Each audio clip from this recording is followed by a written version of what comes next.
Are we live? Can you hear me? What's up, everybody? Hope you guys can hear me. If I can please get a thumbs up in the chat. I think I'm going to have to put this mic on the other side.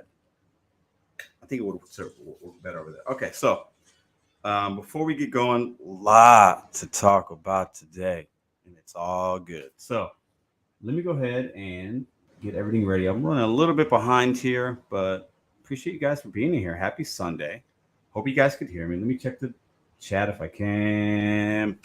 Maria, thank you. Dash and Trader, what up? Arthur, Lil Yes, Yost Malone, what up? Jeff, what up? Miss Snitcha, I don't know, what up? Rodney, what up, yo? All right, so looks like you guys can hear me. It's super cold in this Bet on You basement. It's crazy, right? Hit the thumbs up on the way in. I need a lot of people to come in. We always have a good amount, but I have very, very special messages to share today. Vibes are high. Big announcement. Hit the thumbs up on the way in. I'll give you guys a minute. Appreciate y'all. Hope your Sunday was great. My Sunday was great. So, okay, super cold down here. I don't know what's going on. It's crazy. Okay, let's get situated. Okay, I'm not going to keep you guys too long in anticipation and all that kind of stuff. We do have topics. StreamYard link will be open. I'm actually gonna put the link in right now. And let me see. Hold on one second. If I could find it. Copy. All right. Let's see. Let's put it in there for you guys. And StreamYard link is open. Now, go ahead and come on in. These are the topics for today. Okay. I'm going to keep it very simple. But I got a big announcement as well. So, topics. Is it okay? No. Are some drivers unintelligent, not smart, clowns, whatever you want to? I use words, guys, and it does offend some people, and I get it. I respect it. But are some drivers clowns, unintelligent, and not smart when they're working the apps, not looking at things from a profitability standpoint?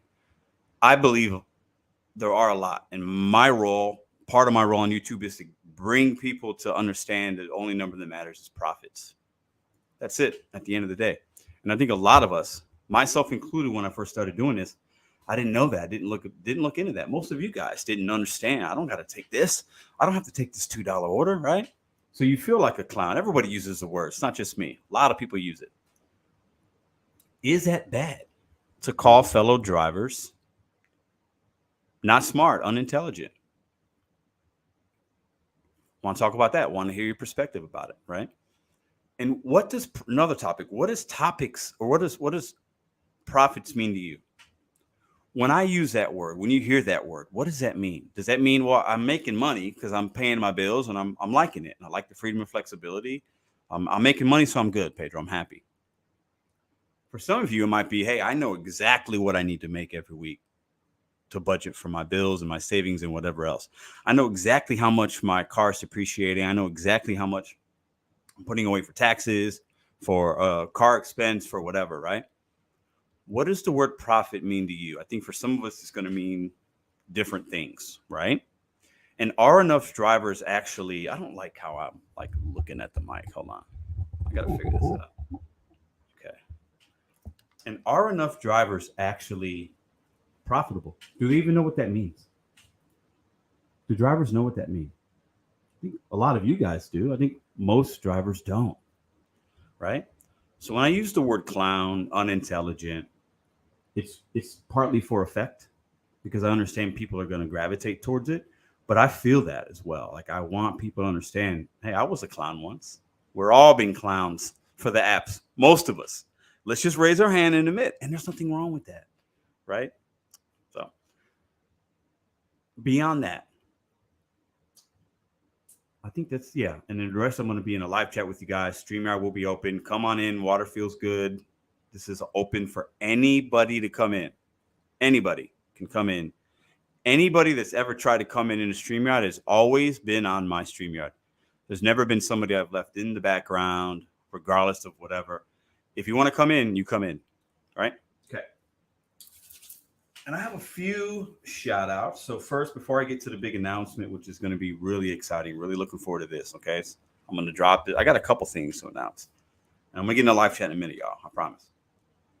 So So I'm going to just do the 3 shout outs real quick for the featured channel. So Dashing Womble, Dashing Womble. Somebody could put a link in. I'll have it in the description box, but somebody wants to put a link in. Dashing Womble. Check him out. He made it to the conference. We've talked. He's from across the seas, lives in Kansas City. He does good content. Second channel, The Driven Mom, a new channel. So some of you might know Tony, the Driven Dad. Well, the Driven Mom has a channel now, and I believe she has 1 or 2 videos. And just in the last week or so, maybe even less than that, I feel like this week, go check her out. Real cool. And the last one is UberJeep, UberJeep, capital AZ. UberJeep AZ for Arizona. Check him out as well. Ryan, I see you. I'll get you in a second, my friend. So good to see you, by the way. It's been maybe about a month or 2 since I've seen you, Ryan. Appreciate you coming in on the StreamYard. I'm going to go ahead and put the link in one more time for anybody who wants to talk about these topics, and then a few other things that I'm going to address here in a moment. Shout out to the 165. Hit the thumbs up and a weigh in. We want the YouTube to know that we got some valuable content on this channel. Valuable content. So, Arthur, I see you. Random Ryan, what up? Dash and Trader, LH Studios. What up, John? I see you. Okay, so 3 featured channels. We got the topics going. A small shout out to Mr. Anderson.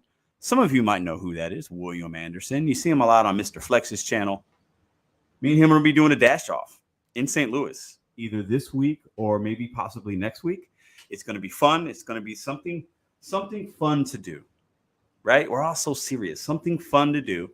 I saw him on Mr. Flex's channel, I don't know, this weekend or something. I popped in Mr. Flex. He's one of the people, when I see him live, I'll pop in every once in a while, say hi real quick, and that's it, right? I usually don't stay long, but I show a little love and support. And William Anderson, Mr. Anderson said, I could outdash anybody. All you got to do is send me your area. He said, I came in at the perfect time and said, hey, I'll pay for your gas. You come to St. Louis. Let's have a little competition. Bragging rights, just for bragging rights, right? We're going to be doing that. He agreed. It's going to be fantastic. We'll do like an 8-hour dash off. We only do DoorDash. We start at the same time, same parking lot. And then 8 hours later, we meet in that same parking lot, share numbers. Best man wins. Really looking forward to that. Giving you guys unique entertainment, different, valuable content. So I think that'll be fun to do. So, all right. Without further ado, I'm going to give you guys the announcement real quick, and then I'll bring Ryan in and anybody else who wants to come in and talk about some topics, open discussion. Is it okay? Should we be calling listen, I'm going to say this right now because I don't hold punches. Some customers are clowns, point blank period. Clowns with a capital C. Some human beings and customers are clowns. I've worked in the restaurant industry a long time. The customer is not always right. And some customers are clowns. And I'm sorry that some people think that's dividing. It's a fact. It's the truth. The truth hurts sometimes. It's okay to call a customer a clown. Most customers are not. In my opinion, 99% of human beings and customers, good people, they're not, whatever. I've run around a lot of clowns. Some customers are clowns. It is what it is. But it's okay. Is it bad to call a driver a clown, a customer a clown, not intelligent? Let's talk about that. I'm up for a discussion on that, okay? Is it bad to call a customer a clown? I don't think it is. If it walks like a duck, talks like a duck, it's a duck. And if you don't want me to call you a duck, don't act like a duck and don't walk like a duck. Some customers are clowns. It is what it is. So that's that. What up, Pull My Gig? I see you. All right, let's get to the announcement real quick. All right. I see Ryan in there. I don't want to keep him waiting too long. So many of you know we did the gig conference. It was good. I learned a lot. I learned what was good. I learned what we could do better for the next one. There will be a second one. There will be a third one. There will be a fourth one. Second one will be next year. City. I have a city in my mind, but I'm not gonna say it yet because there's a lot has to happen, right? But before we do that, I am going to host on this channel with the help of some other people. You'll learn about that later. A virtual conference. We're calling it Virtual Con 2.0. It'll be on YouTube. A 4 to 5 hour event where we're going to have extreme amounts of value for the gig community. No drama, no games, nothing but value. Okay. So we'll have merchants coming on. We'll have a segment where I will contact the local merchant. They'll come on the StreamYard link. I'll interview them. a local merchant plus somebody from like a Papa John's and Chick-fil-A, like a GM or a franchise owner, asking questions for you guys. What do you guys like to see from us? What's a pet peeve that a driver does? This is what we like from a restaurant, an open dialogue discussion. So we'll have a segment on that for 30 minutes to 45 minutes. We'll have a segment where Solo, Buckle, Dumpling, various other companies come on and answer questions from you guys. When are you guys expanding? What market you guys are going to try to be in? All these kind of questions that you guys have, we'll bring them on, open live Q&A, right? We'll have a segment for new drivers, new gig economy people, right? Where we're talking about tips and tricks, how to make money, what we've learned, what I've learned. I'll bring other way more intelligent people than me to answer some questions for some new people. We'll have a segment there, and it'll all be scheduled. So if you want to come in at certain times because you see what's going on in this virtual conference, you can do that, right? We'll have a segment where we do a roundtable discussion with various people, not just gig tubers, but actual viewers and subscribers and fellow gig drivers. We'll have a segment where I go out and somebody else goes out and we do a live delivery, right? And I'll do it with me via the StreamYard, and we do a live delivery, and then we break it down afterwards just to have a little fun, right? We have a segment about rideshare. I'll have somebody that's been doing rideshare for several years, giving some information about that. We'll have a segment about safety, driver safety, right? We'll interview some professionals about driver safety. You guys can answer questions, ask questions in a live Q&A via the StreamYard. So I put together, with the help of a lot of awesome people, you know who you are, an in-person conference. Let's do a virtual one where we have some good momentum, and then leading up until the next one that will be live in another city. That's the announcement. Very excited about it. Okay. Anybody can come in. These live that we'll do right now, it's scheduled October 22nd. It's a Saturday. So the way we envision it, it'll probably be 4 to 5 hours. You can come in on any of these segments and join the conference.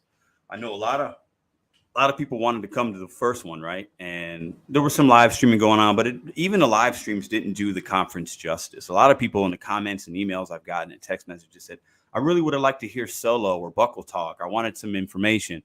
I really would have liked to hear this, or I'm a new driver. I thought I'd be learning something or whatever, right? All that's going to happen virtually. All of it will cost you nothing, and you can do it while you're working. You can do it while you're off. You can do it. You got your on the couch with your feet kicked up. It will be virtual. This channel will continue to try to provide valuable content, real content, relatable content to you guys, and always doing and trying to figure out new ways to give you guys value, right? Because that's what I like to do. I'm pushing the envelope to think of different ideas. This idea was not my idea originally. It was brought to me by somebody, and I said, man, we could do something with that. Right? Because I always thought about doing something virtually, but what does it really look like? Okay, let's do some segments. Let's do this. Let's do that. The people that will help put this together, we're the men for the job, the women for the job. We'll do it. There will be no games. It'll be extreme, valuable content that you're not going to be able to get on any other channel right now on YouTube. And I feel very strong about that because I don't see anybody else doing that, right? So I feel a responsibility in this community, right? I don't always say the right thing. I don't always do the right thing, but I'm real. I'm flawed. I give you guys content every day. I am myself, and I'm going to continue to hold that responsibility and continue to try to give you guys good, valuable information, right? So at this virtual con 2.0, as we're calling it, it'll be things for new people, OG drivers. There'll be stuff for if you just want some entertainment, if you got questions about some app related things, new apps, when are you coming to my market, things like that. It's coming. And me and some of my friends, my partners, we are the men and women to bring it to you. And that's what we're going to do on this channel. And like I said, I don't always say the right things. I'm a flawed individual. I'm a human being. But I know I offer value, and I know I help people every day. And I feel really strong about that, and I feel really good about that. I'm going to continue to do that. There'll also be information about what the future holds for myself and how I will be helping the community in different ways. So last shameless plug, Ryan and Bud. So I'm going to bring you guys in about 2 minutes. Hang tight. We do have a new Discord. I'm going to put a link to that Discord in the live chat for any and all. Will be various things, gig work, life beyond DoorDash. You can share screenshots of good orders, bad orders. You can ask questions. I'm going to put a link into that right now. I just started it. And also, we'll be putting in information in the Discord to talk about this virtual conference, to talk about the upcoming live in-person conference, share new things and events that I have going on, because I have a lot of things going on I haven't even shared with you guys behind the scenes that you will be introduced in the next few months, next 6 months. So it's exciting stuff. So let me go ahead and put that link in, if I can, to the actual Discord, if I can figure out how to do that. Hold on one second. And then we'll bring in Bud Soda and Ryan. And please, I'm also going to put a StreamYard link in again to talk about these topics and whatever else you got going on. I'll do a live Q&A. I know I haven't talked to the chat yet, but I'm going to get to that in a minute as well. Appreciate you guys for being here. Hit the thumbs up button. Valuable content on this channel. I think so. Hit the thumbs up. Let YouTube know that you're getting some value from this channel. So let me see. How do I do that? Hold on, guys. Sorry. Oh, invite. There it is. Okay. And then we're going to go. No, copy or share. Okay. Copy. There we go. I think I can go here now. Hold on, guys. Listen, I'm not very tech savvy, but I'm learning. That's why I got other people to help me out. Did I not do that right? Hold on. Hold up. Wait. No. We don't. Oh, I got 2 little videos to show you guys too as well. So hold on. I'm going to show you guys those as well. Here we go. Right here. So let's go ahead. I'm going to put that right there. And I did invite some people. There it is. Discord link right there. Somebody could drop it every once in a while. That'd be cool. I invited some other people to come on. Listen, anybody can come on this channel. Okay, so what up? Let's get some shout outs real quick. I see Major, I see Arthur, I see Thomas, I see Angel. What's up? Money Talk with Tristan, Dash or Die. What up, Flex? What up, Garden State? What up, Eric? What up, Major? What up, Dasher, Poppy, Rodney, Driven Mom? What up? Driven Mom just shouted you out. Jeff, Laura, Yost, Henry, Random. What up? What up? Yogi. What up, Major? What up, Leo? What up, God's Pyro? What's up? What's up? What's up? LH Studios. Everybody in the house, hit the thumbs up. All right, so let's go ahead, and I gave some shout outs real quick. We got the topics going on. We announced the gig conference. We announced the Discord. Just a place to hang out. It's free. Hang out, share stuff. I'll put stuff in there. I'll try to check it maybe once or twice a day. I don't know how. I'm new to Discord, but just another place for you guys to come vibe and hang out and share ideas. And I'll put some other things in there. It won't all be just, it's not going to all be gig stuff, mostly, obviously, but there'll be some other things in there and some funny things and motivation and sharing various things with you guys in there. So, but in October 22nd, virtual conference 2.0, the first one, going to be fun. Different segments, all different kinds of things, merchants, companies, rideshare, information, entertainment, a 4 or 5 hour live stream, maybe even longer. It depends. But I know we'll have a good time, and I'll put on a good show for you guys with the help of a few other people. Garden State, Dash and Trade at Ty. All right, so thumbs down if you're a top dasher, right, Pedro? Yes, listen, if you don't like me, hit the thumbs down button. It works the same way. Listen, I have more respect for top dashers now than I did last week. I'll say that because I was introduced to somebody that is intelligent, speaks well, and actually me and Sin City Deliveries last Sunday had a fantastic live. Many of you said it was the best live you had seen on YouTube in this space. I tend to agree with that. It was great. Appreciate him from coming. He'll come on in about a month. We'll share numbers, profitable. Listen, if somebody can offer value to the community, I will have them on my channel. He did a great job last week. So I have more respect for top dashers now than I did last week. I don't know everything, right? At the end of the day, if something works for you and you're making profits, I can't argue with that. If you're working and you're not making profits, I will argue with that. If you're working the apps and you're not being profitable, I have a problem with that because I want you to not waste your time and I want you to make money. But if you're making money and you're profitable, cheers to you. I salute. Okay. Without further ado, let's bring in Ryan and Bud Soda real quick and see what these guys got to say. I would love to bring in people, so I'm not going to have them on for too long. Well, you know how Bud Soda likes to talk, so he'll be on here for a minute. But we'll get to Ryan first. Hold up. Let me get set up here. All right. Let's see. Make sure the battle station's set up. Hit the thumbs up on the way in. Bring me on. You know what? Let me put in the link one more time. Hold on if I can. Paste. Oh. 1 second. Oh, come on, man. Here we go. Copy.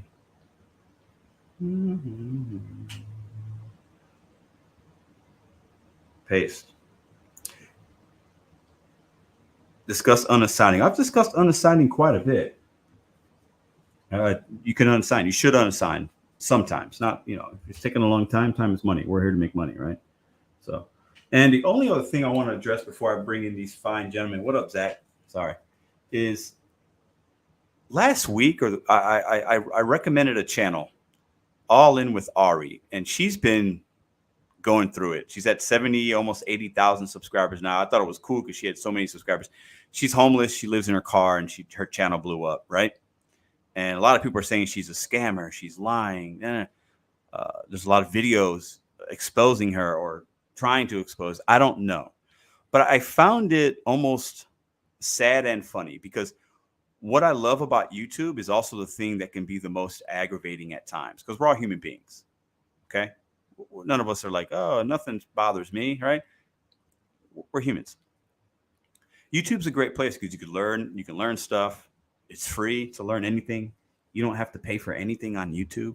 Literally, you can learn anything. It doesn't cost you $1. It costs you time, but that's it. But then it comes with a lot of people that will have opinions and make videos about you. And nobody's had more videos made about them than me. And at the end of the day,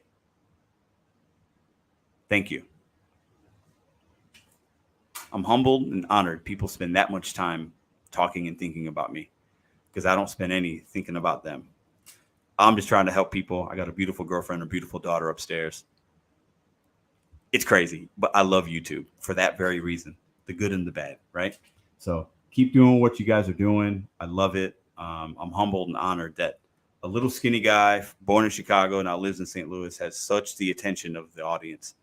I think it's fascinating, and I appreciate it. Appreciate all the love and support that you guys give me, good and bad. And it's a great community of people. That's all I can say. Okay, let's bring in Ryan, Bud Soda, and I see Pastor Frank. So Pastor Frank, stand by. I'm going to bring in Ryan and Bud Soda first, if you don't mind, since they've been waiting. Actually, I'm going to bring Ryan in first for a second. Let's see here. Ryan, can you hear me? Can you hear me, Pedro? Yeah, what's up? Go Baltimore. I see that banner in the back, man. What's up, bro? How you been, man? How you been? I'm good, man. I just had to move, actually, so I'm okay. Redecorate this new place, and we're getting there. Cool, man. Cool. So what do you got on your mind tonight? You want to talk about the topics? Yeah. You got something else? What's up? Actually, I was talking with a lady today. I'll be pretty brief with everything because I got to get over to my girl's house too. So I was actually talking with a girl today when I was picking up some one of my orders, and she goes on in a pretty interesting topic. She was talking about how she was doing a delivery to a trucker at a truck stop, and the guy actually tried to solicit her sexually. Wow. And that brought up my point too. I actually was attacked by 2 pit bulls when I was doing an order about 2 months ago. Mm-hmm. Now, it was the neighbor's house that these dogs attacked me from. They didn't have a fence or anything like that. So, just picture me. I'm 6 foot, 200, walking with a little DoorDash bag going up to the house I'm delivering to, and all of a sudden these 2 pit bulls come around the corner. They got me on the ground in like 2 seconds, man. But, I think that raises a point. Like, these companies need to do more in order to protect the driver. I reached out to DoorDash really that following week. I probably called them at least 15, 20 times. Mm-hmm. I kept getting the same response. We're going to further this investigation. We're going to do this. We're going to do that. I sent them all the information, never reached out to them. And this is all, for their legal team and all that. Mm-hmm. But, I think they need to do more in order to protect the driver. Because I know now when you call the app and the phone line, it says if you have an emergency, press 1, or press something, if it's an emergency to contact them. It just doesn't seem like they really take that. I don't think they're really serious about that, in my opinion, from what I've received. What do you think in that particular incident with the dogs, right? Mm-hmm. What could DoorDash do? Or does that fall on the customer for just having the dogs put up? You know what I'm saying? Like, what could they have done differently in that particular incident, in your opinion? So the thing is that it actually wasn't even the house I was delivering to. right? Okay. Yeah. So it was the house I was delivering to is tucked off the road. So I had to physically park my car in the street, right? Put the hazards on, lock the car, and then I walked up, right? He had a pathway. Now the neighbor's house where the dogs came from is about, 15 feet next to the house. And so they came right around. I didn't even have enough time to react to it. So I did contact DoorDash, and I did try to get them to decline delivering to that address, for Yes. further Right. instances, because, those dogs have attacked an Amazon driver. They attacked a jogger. So there's obviously a problem. And that just goes to show that, we don't know the environment that we're going to go into. It's Yeah. like, the unknown. Every delivery, even though we might Yeah. not look at it that way, just, Yeah. quick delivery up the street, anything can happen. Anything can happen. It can. And just some people in the live chat, shout out to the Face Superman, says that's why I carry pepper spray with me when I DoorDash. So that's definitely an option. Exactly. And I think like you're saying, Ryan, like we don't know, we kind of, I stay out of certain areas only because I might not want to go, or for safety reasons. I think a lot of us do that, but we don't know. Sometimes we might not know if it's unsafe or a bad street or a bad customer or a dog's there that's not whatever until something happens. And then at that point, then we say, okay, well, I'm just going to stay away from that area, right? That's what I would do. I'm not delivering packages to that block anymore, right? If I know there's dogs roaming around. Yeah, whatever. and none of that was beknownst to me. Of course, I'm not looking at the neighbor's house because I'm looking at the house I'm delivering. Right, absolutely. And and I sustained I got some scars on my arm. I got bit in the butt. I got scratched up but they got me on the ground and all that. And it's just, Did you think about reaching out to the owners of the pets, like that like I whoever did. owns that house, and trying to say, hey, like what's going on here? Get the city involved if it's that bad, so they have to maybe give them some kind of penalty and do something. You know what I'm saying? Have you done that? And that's the thing. I actually, luckily enough, the guy was actually outside when the dogs got me. Like it all happened so fast that thankfully, I had my hands up over my head, but I saw it. He literally had to run in front of me. I saw him run in front of me and kick the one dog. And that's crazy. Yeah, dude, it was. That's wild, man. Well, and that's the thing. Like I'm a dog lover. I have a big German Shepherd back home and all that. So I got 2 dogs myself, man. I got two dogs. But it was a 160-pound pit bull, and the other one was 80 pounds. And they were both. One was two years old, one was 3, so they're in the prime of their life right there. But yeah, the guy, like I said, an Amazon driver got attacked. I think they're actually in a lawsuit with the guy. So Amazon is taking the initiative with their contractor or their employee, right? And they're furthering it. I'm not seeing that from DoorDash. I know we're independent contractors, but when you claim to provide this service and you're looking out for all the dashers, I think something needs to be done, especially when I've contacted and I'm upfront about everything.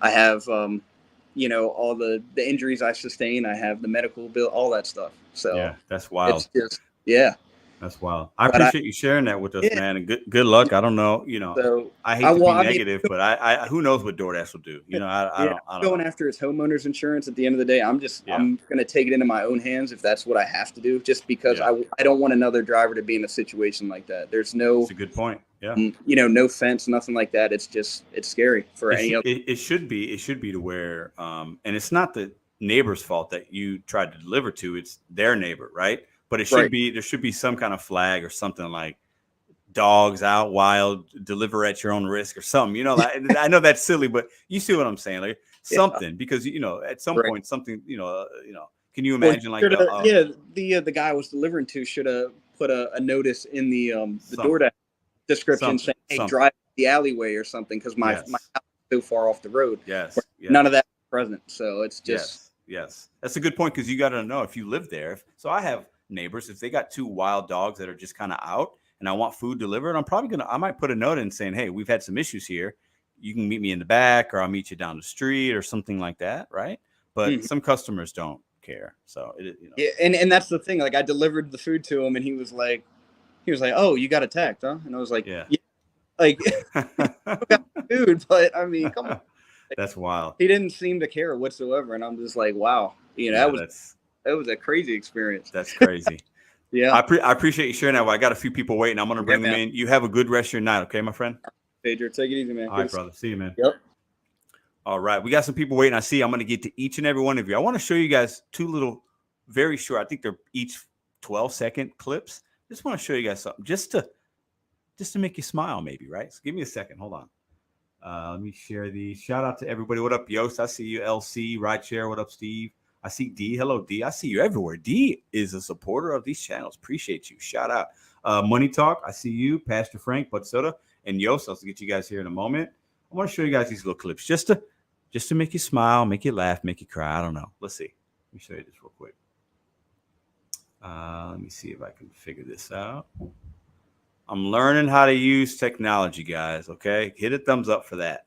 I just want to show you something that I recorded. It's just a little cuteness for a second. Okay, all right, here we go.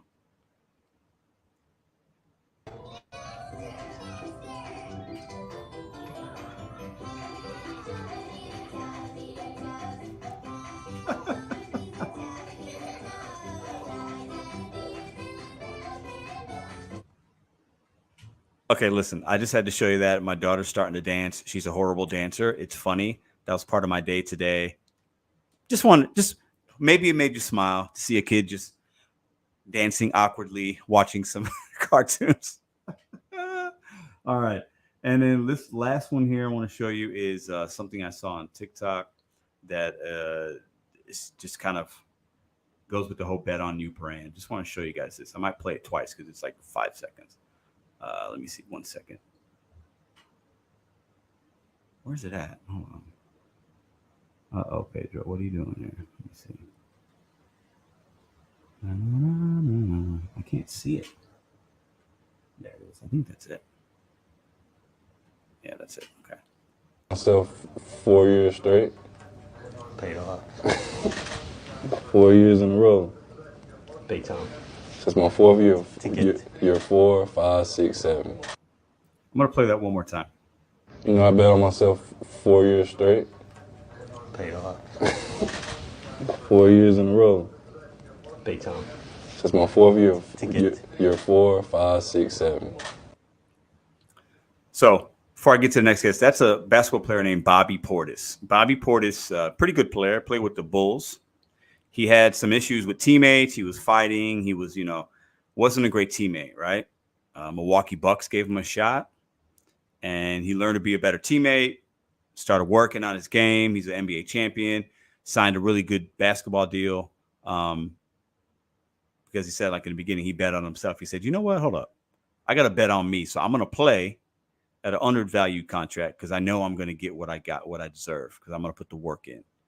Bet on you. Just want to share that if it means anything to anybody. When I see stuff like that, it just kind of reminds me of the mindset that I have and the mindset that we talk about and the mindset that I know a lot of you guys share. All right, so without further ado, I see some people. I'm going to bring you guys in all at once. Let's try not to talk over each other if we can. We got Bud Soda in the wild. Bud Soda, if I can't hear you clearly because you're in the wild making deliveries, I might have to kick you out because I want to make sure we're good. Okay. So let me see. Remove. Let's go there. Okay. So let's bring in Bud Soda. We have Pastor Frank. We have Yost Malone. We have, I don't know who that is, Believer. So welcome. Can you guys hear me? I do not hear you guys. Can you guys hear me? Hold on 1 second here. What's going on here?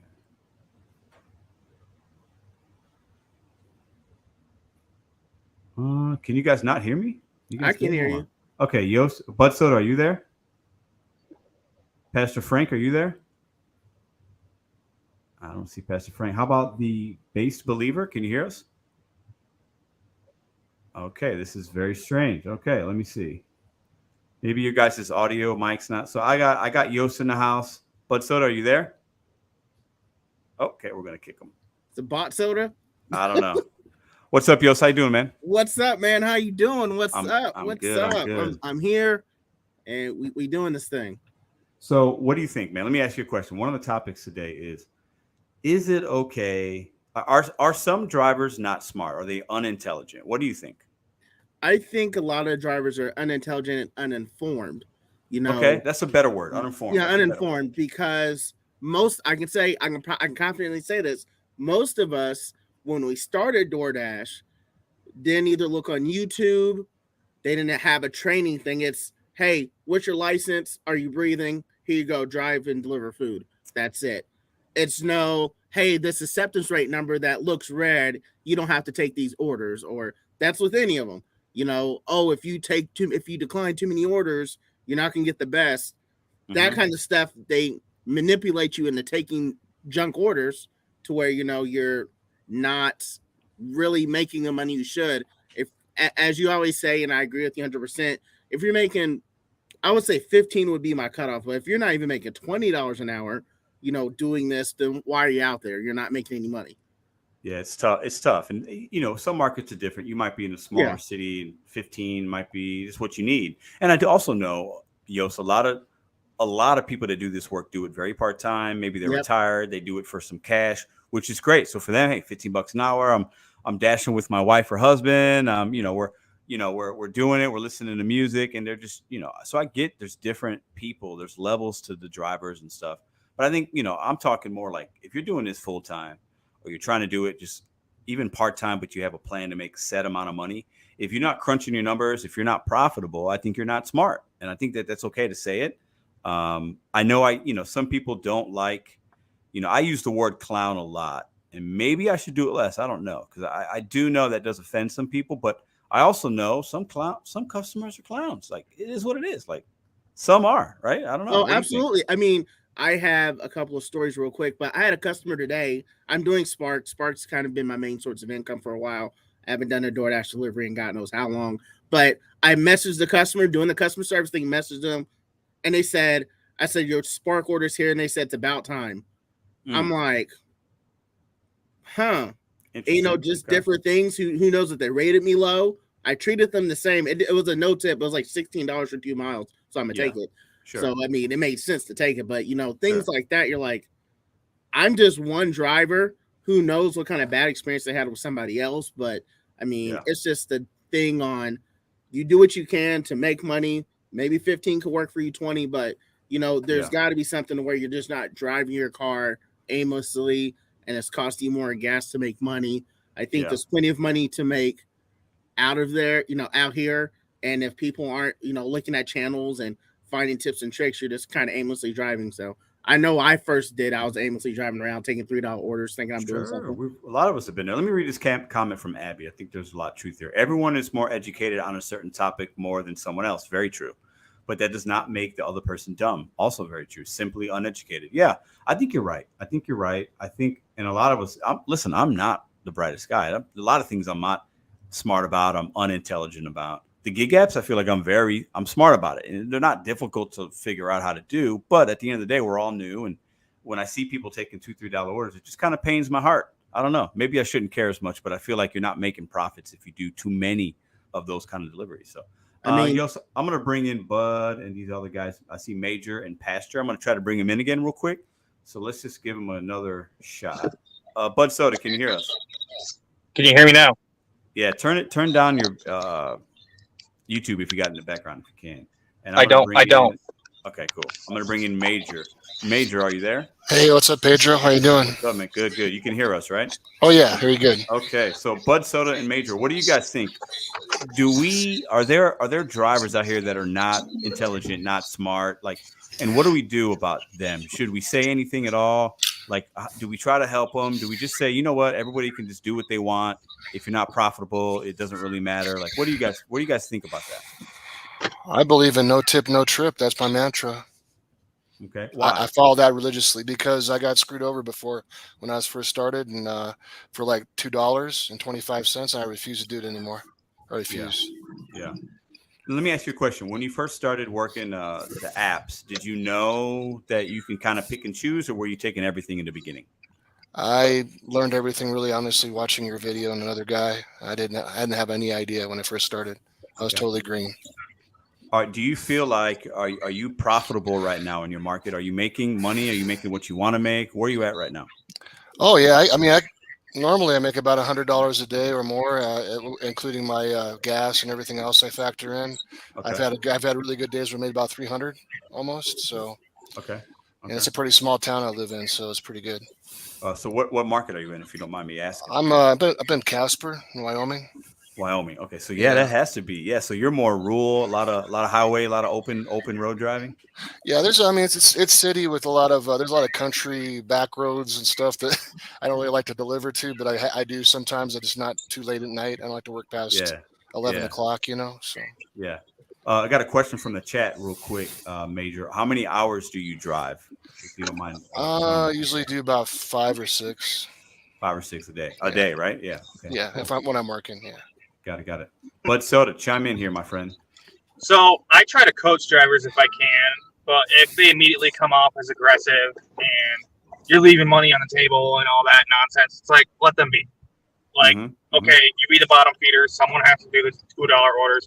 But it seems like lately, I know, like last night there was 3 drivers and one's the one I coached, and I was getting passed around orders to where I was seeing $1 or no tip boosted all the way up to $6 on a stack order where I take them. And these people were eager to come grab their food. So, I mean, hopefully it kind of teaches the customer, hey, if you don't tip appropriately as suggested in the app, you're probably not going to get your food in a relatively quick amount of time. So that's a great thing. I feel that, there is a lot of ignorant drivers, but I've been doing orders lately. I've been stacking them. I've been routing, and I'm trying to have that in my videos and teach people how to appropriately stack and route your orders and make your money. Got it. And remind us again, you're in New York, right? Fort Drum, New York, yeah. Fort Drum, New York. Okay. Now let me ask you a question. When you talk about stacking, right? We have to also put a little caveat, I think, in my opinion, because I do it sometimes too. Not as much lately, only because the opportunities haven't been there. But we got to make sure we're doing it the right way, right? Can you speak about what that means when I say right way? So, like, I'm not going to take one that's going on the military base and then one that's going the opposite direction toward, say, like Theresa or in there's another town, Camellia, that's by the other exit to the interstate. I'm not going to take 2 of those at once. They have to be heading relatively the same direction. And it's all about learning, mastering, and experimenting in your market. If you do those things, you can do what I do. You have to be very smart about it and be very careful. Sometimes you're just going to get that impatient Karen. And it seems like when I get them, it's just like I'm not even trying to stack orders. It's just like I'm on a Instacart double or something. And on Instacart, you can't choose which customer you deliver to first. Correct, because they give you, Instacart sends you 2 or 3 at the same time. That's just, it is what it is, right? So you can't really do much about that, but be respectful and just tell them, you got another order and I'm on my way. Give them a good ETA and just apologize if that. It's all you can really do with that.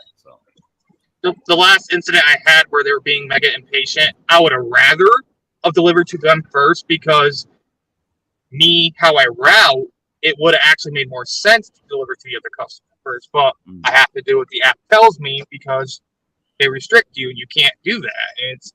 It's like these apps need to let us be free as independent contractors and let us go to whichever address first. I mean, Spark's another app that does that. You have to go to the one that tells you to first.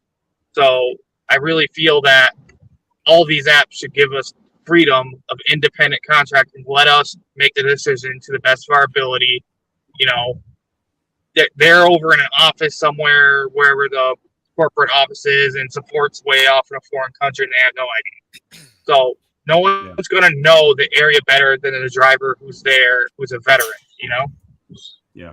I want to answer this question. I'm going to get back to Yost for a minute. Newport Beach Dasher, how are you? Good to see you. Do you only want to surround yourself with intelligent drivers? That's a good question. I don't. I think for me, I tend to try. I kind of get listen. I'm a little tough love kind of guy sometimes. So when I say maybe somebody's being unintelligent, they're being a clown, they're not educated. I mean it, but it's also like that's how I want to be. Like if somebody would have told me in the beginning, hey man, you're not making profits if you're consistently taking $2-3 orders, like you're not making money. like I want to hear that, right? So I kind of feel like I want people to hear that, and I want them to think about profits. Not, I want us to stop getting away from, and I've been guilty of it. Oh, I make $200 today. Forget the $200. What did I actually make, right? Because when Yost goes out there tomorrow, and let's say he makes $100, and Bud Soda makes 100, right? Major makes 100. I make 100. We didn't make $100. That's false. It's false. That's not a real number, because if I make $100, I'm probably spending between 10 and 12 in gas, right? Did I put anything away for my taxes, my savings, my car depreciation, things like that? Did I buy lunch when I went out that day when I didn't need to? That's actually a cost, right? There's a lot of other built-in things. So you have to look at like your not your gross, but your net. And I think not enough of us do that enough. And I think intelligent drivers do. And I think unintelligent drivers don't. They're just out here. I just need to make $50 to do this. But they're not looking at they're not looking like what they actually made and what it's really costing them. And I think some of those drivers might need to get a W-2. That might be better for them. Because if you're not looking at your profits at the end of the week, the end of the month, however often you look at it, and you really don't know what you're really making, I think you're in the wrong line of work. That's my opinion. It's not a fact. But I think we should know our numbers mostly. What do you think, Yost? Oh, absolutely. Because, if you're not taking out for car maintenance, like oil changes and things like that, saving every little bit, or if you want to save money, you're not going to know where you're at the end of the day. So I totally agree with looking at what did you really make? If you made $100, did you make 50 at the end of the day? I think that's very important. Yeah. It's Major. Is it Major Havoc, right? Yeah, my real name's Mike, but I just going based on what you put in there, Mike. Okay, sorry. we'll call you Mike. It's all good. So what do you think? So how long did it? I know you said you were watching YouTube and stuff like that. How long did it take you to feel comfortable about like knowing the sweet spot of like your money, your profits, like knowing your market? How long did that take you when you first started? I'd probably say at least a couple weeks to kind of know where to go. Talking to other dashers when I was out working and stuff. I got some really bad tips from a top dasher here. She said, "Yeah, take every order that comes up." That's the key. And you're the opposite. You say acceptance rate doesn't mean anything. Just make sure that no tip, no trip. Make sure you get at least $1 or plus a mile. Those are that set me up for success. That's what I follow. I'm going to read this comment real quick. The Driven Mom. So they're talking about some people dash for different reasons, which is great, right? Most of us at Dash don't do this full time. She says, I can relate to the new to that Newport Dasher.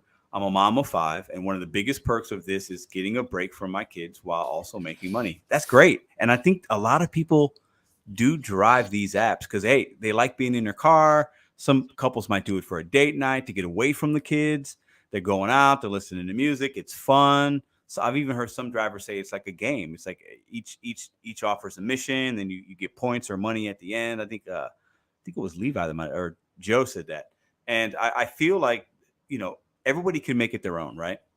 So when I speak of like profits and things, I'm talking to the ones that are out here like it's their full-time gig. Like it's and they're doing it, but they don't know what really the money at the end of the week is, right? But Driven Mom brings up a really good point, because at the end of the day, we can all do what we want. We do this for different reasons. We get a level of enjoyment. Maybe one day Pedro goes out or Yost goes out. It's like, hey, you know what? It's a relaxed day for me. I'm not grinding. I'm just kind of casual dashing while I'm running errands. That mindset might be different, right? So good points there. I appreciate the chat. Hit the thumbs up for everybody in the chat. I see Ryan and somebody else coming in. Gentlemen, do you have anything else you'd like to add to the convo before I bring in the next couple guests? Nope. No, thank you so much for having me on. Quick story though. One second.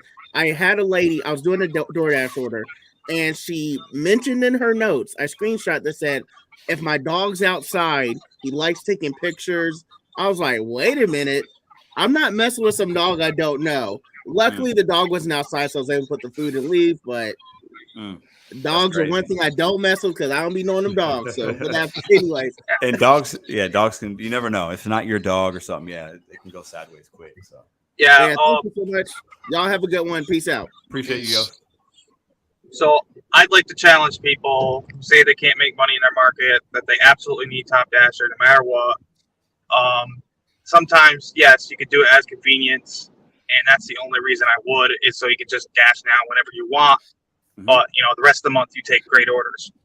So the rest of the time, I really feel you don't need it. If you can learn how to stack and route your market appropriately, and you learn how to work your market, and I don't just mean the one little zone you're in or the zone next to you. I mean, if the area is safe, mind you, because there's unsafe areas like in your city, explore at least half an hour of driving range around yourself. I have been an hour out all in one day crisscrossing my market to make my money when I need to, because I was literally I'm on a large order program, for example, get a catering bag, contact support if your numbers are right. Acceptance rate doesn't matter on that. Just have a 4.95 customer score. I believe it's 95% completion rate, 95% on time, or 90%. And apply for that program, because that is so worth it. I was letting catering orders just drag me around, but they were all paying $20, $30, $40. So are you not going to go for the money? But the miles to money still always kept me cash flowing, no dead miles, all above $1 a mile, and I averaged above $2 a mile that day. So open up your mind, experiment, guys. Try to get on that large order program or catering apps in your area. Go on Indeed, look up independent contracting, delivery, or catering. That will help you. Good point. Good nugget right there about the Indeed, but so appreciate you. Hey, drive safe. Hope you're making some good money. Have a good night, my friend. I'm gonna let Mike have the last word. Okay. Hey, Pedro, thanks a lot for everything, having us on the show. Just wanted to say, I use your channel religiously. I enjoy your content. So you've set me up for success. And anybody else, they should subscribe and follow your advice and your experience. Appreciate that, man. And there's a lot of other. I'll let you go now. I got a couple people waiting, but I appreciate that. There's a lot of other, good. There's better channels in mind. Drivers that have channels have been doing this longer than I have. Ryan and DDIS Delivery, you guys are coming up next. I see you. So you have to find what's going to work for you in your market, because what I say it works for me in St. Louis. I got St. Louis, right? But it doesn't mean that in Vegas or Florida, New York, Kentucky, Wyoming, Idaho, it could be a totally different game. The algorithm might be different. I have no idea, right? None of us know what the algorithm does. We could like to figure it out, but listen, it's an algorithm. It's changing. So we have to change. You got to do what works for you. But I still will say you can't consistently make profits if you're taking too many $2 and $3 orders. You just can't. The math doesn't add up, right? And I want people to know that being selective can be more beneficial. We'll talk about that in about a month when I share my numbers and compare them to some other people's and see what numbers don't lie. Let's see where we lay. Let's see what the true profitability is, right? Because at the end of the day, we're trading time for money. We should be as profitable as we can be. So let's go ahead and bring in Ryan. Bring Ryan in here real quick. Ryan, how you doing, man? Oh, pretty good. Yourself? I'm good, brother. What you got on your mind tonight, man? Shortage of topics to ever talk about, but I am, I guess we call it ex DoorDash driver. I really don't do that anymore, but I'm an Instacart driver. And Instacart is a beast on its own. And similar with DoorDash and the low mile or high miles, low pay. I've always wondered, and you've seen the Instacart orders. I cherry pick, of course, but there are many orders that are, $9 for 8 miles, and you still have to get 5 items. They're heavy, they'll add on a couple dollars. So my question, I wonder, who are the people that takes those? And they added a little bit more. And what I've been seeing is they'll bump up the pay a little bit. All of a sudden it'll disappear. So you think somebody took it, and then it'll reappear at the lower rate. Yeah. It's funny you bring that up. I haven't done Instacart in almost 3 weeks because I've had some really good Uber promos in my market, and I've been doing some, dashing as well.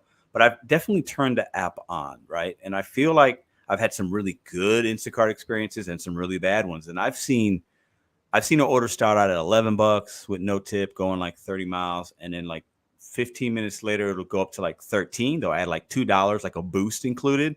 And then I've seen it go up another 15 or 20 minutes later, go up to like 15 or 17.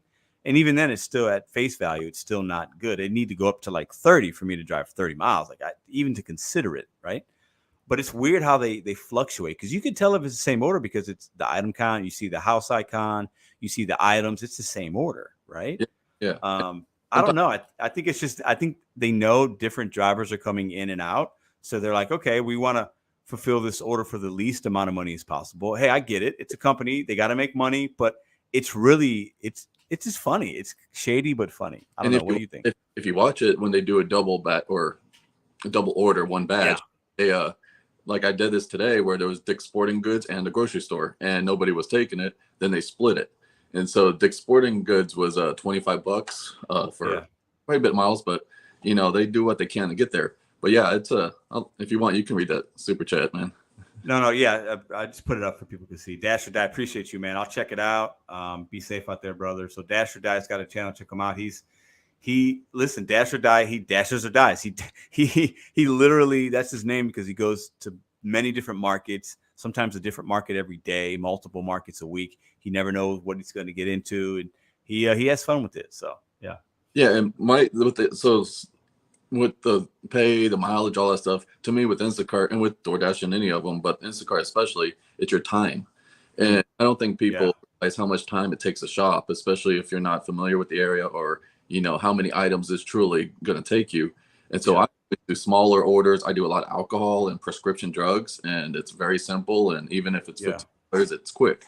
But, you know, the other day I got a $90 Instacart order for only 15 items. Now it was 30 miles, but people don't realize I put on GPS. It took me 2 hours to do everything. It's a lot of driving, a lot of time, but that's still $45 an hour. That's 40. I would have been all over that because I look at it. So what I learned with Instacart, I sucked in the beginning. The first month I was horrible. I didn't know what I was doing. I didn't know the grocery stores, you know, where to find. Now I got quicker. So now when I see, I've never done a $90 one, but I would have been all over that because, like you said, $45 an hour, any of us will do that. It's good money. So for me, if I look at like a double or sometimes a triple on Instacart, if it's paying $30 or $40 and I know I can do it in an hour or less, I'm going to take it every time because I look at that time and that's good money for my time. So, and that's the other thing for me too, is that it's not great. I'm not proud of this per se. But I do this for fun on the side. I sit in my car, do work and stuff. And when I see an offer, I'll go take it. So when I do take a little bit lower an offer or I go shopping, it becomes a little difficult or whatnot. Half the time, I don't even contact the customer. I either, if it says about a refund, I just give a refund. Or if it says suggestion or if there's something similar, I just put it in there. And if they want to decline it, then they can decline it. Otherwise, I'll just go with it. And I have a 5.0 rating and all that. I've never had issues. Nice. You know, so we got a question from the chat. So did that include the ride back or just one way? That was that was everything, right? Yeah, 2 hours for everything. Okay. Everything. Okay. I don't know if they're asking about the ride back if you get paid. You obviously don't. No. And see, that's the problem with Instacart. But once you learn it, see, I think that app is a lot more learning curve than other apps. So the biggest thing I learned, and that's really bad, is it only tells you the mileage from the stores to the houses. Customer, yes. And so I've taken orders where Total Wine and More is a place. I'm in the Austin area, Austin, Texas. And there's a like Total Wine and More where we go get the liquor. And I'm sitting right in front of it because that's where I like to go. And I go, oh, great offer. I click it. And it's a Total Wine and More 20 miles down the road. Yeah, it's crazy, right? Yeah. I've looked at a lot of orders on face value. It'll say like 1.9 miles, $20. I'm like, oh, that's great. You know, 10 items. I'm like, I'm all day. But it's 30 miles from me. Yeah. So it's really, you know, you can take it, but it's not a really good order. Like you're gonna spend a lot of time, a lot of mileage on that. So there's two things too that they did. I don't know if it's in your market. I'm sure it is, but they have hotspots now. And I've seen that. When you go to your hotspot, it gives you a lot of orders in that area. And a lot of times you can't get those offers unless you're near there. But they will still send those far ones because they're probably not anybody wants to take. And I honestly, I would love to have people on that take those because I have no idea who takes them. You know? No, I don't know either, man. We have you know, somebody does. Somebody does because I've seen some really good tipped orders, and you know, it's good. It's customer tipped good, like you know, it's a good order, but it's just 40 miles away. You know, it's like how do you who's like what's happening there, right? There's a disconnect. And I think as a consumer, I'd be upset if I'm ordering my Aldi's and I'm tipping appropriately. It's, you know, it's not a huge order. I just need my groceries for my family because I'm a busy mom, a busy dad. And the app doesn't tell me, hey, you know, this is, you live 40 or 50 miles away. It might, you know, it might tell them, hey, you know, you might not get this until 8 p.m. at night, or it might say that. I'm not sure. I imagine it probably does. But even then, like, I've delivered stuff where the customer's not even home. Like, oh, that was really fast. I'm not going to be home till 5, and it's like 12 o'clock. So I got milk and all these eggs sitting in their front, and they're like, well, usually it takes a lot longer. So I definitely think there's a disconnect with some of the timing with Instacart and what they communicate with the customer, because I don't, 40, 50 miles for some groceries is just, it's crazy to me. This problem is when, and I put myself to this, but it's the alcohol and the prescription drugs, because you obviously have to have an ID and all that. Yeah. And I've had a lot of people say, wow, you were quick or whatnot. And I've had not too many issues and people have been home. But the great thing about Instacart, I don't know if you've done it before or not, is you usually get paid $15 to take it back. So I haven't had to do that yet on Instacart. Yes, but you do get paid to take it back. It's usually around $15, so it's not as bad. Interesting. And one other quick thing, just it's not in my market yet, which is surprising since Austin is a tech capital, and you would think that it would be here. But Instacart is also doing a new tier program with Diamond, Gold, and Platinum or something like that. And if you have a certain amount of points, kind of like how Uber has their points, and especially with rideshare and all that, that you're going to be able to see the higher or better offers first, kind of like Top Dasher. I saw that. I got that email maybe about a month ago from Instacart. Also, I got that email, but they're rolling that out, so it'll be interesting to see how that works and stuff. And video, maybe. The way I looked at that was, basically you accumulate points to get you to that tier. So what they want you to do is they want you to accept more orders, right? They want you to keep you busy. Makes complete sense. I haven't tried it, so I can't really give any experience if it's good or bad, or if there's any value. But I definitely noticed that when I got the email. But the best part is it's not about acceptance. It's about offers that you complete. Yes, that you complete, which is good, because I think then you can still kind of pick some good ones for yourself and not have to worry about that acceptance rate. So it's a good point. That's all I want to talk about. Hey, Ryan, I appreciate you coming on. I'm going to get to the next couple people. Have a great rest of your night and have a great week coming up, brother. You too. And go Bears, man. 1-0. Yes, sir. Love it. All right. Okay, so I see DDIS delivery and the driven down. I'm going to get you guys in 1 minute. I'm just going to read the chat for a little bit because I don't want to ignore that. So hang tight. You guys got some good comments in here. It tells you that you can go to another location in some places. Okay. I'd love to get on Spark. LC, what part of Florida? LC loves that Spark. Yeah. What up, Ricky? How are you, man? Good night. Okay. Let me see. So what do you guys think? I think you guys got some really good perspective with how we're viewing each other as drivers, right? And I'm learning. I'm a flawed individual. You guys know that. I'm also very passionate, opinionated. I get a little ranty. I get a little petty. That's who I am sometimes, right? But I do still want to continue to try to learn from, whether it's a top dasher in Vegas, whether it's a single mom in Florida that dashes for different reasons. Maybe it's somebody that's retired and they're like, hey, I want to make $40 a day because, that's my food money. Like there's so many different types of drivers, which is what's cool about this community, right? But the one thing I can't say that I can't unlearn is if you're consistently taking $2 and $3 orders, there's not money, there's no profits to be made, right? But I definitely realize I'm learning there's a lot of different type of mentalities, mindsets, markets. Your market might dictate your mindset and mentality based on your experience, right? And this new virtual conference that we're going to host on October 22nd is going to shed some light on that, because we're going to bring in other viewers, drivers, different markets. I'll have probably a top dasher come on the show, talk about some stuff. Cincinnati Delivers will be back on in about a month, even before then. So we're going to continue to have certain kind of conversations. Some will be good. Some might feel uncomfortable, because at the end of the day, it's okay to have a dialogue where we don't agree, right?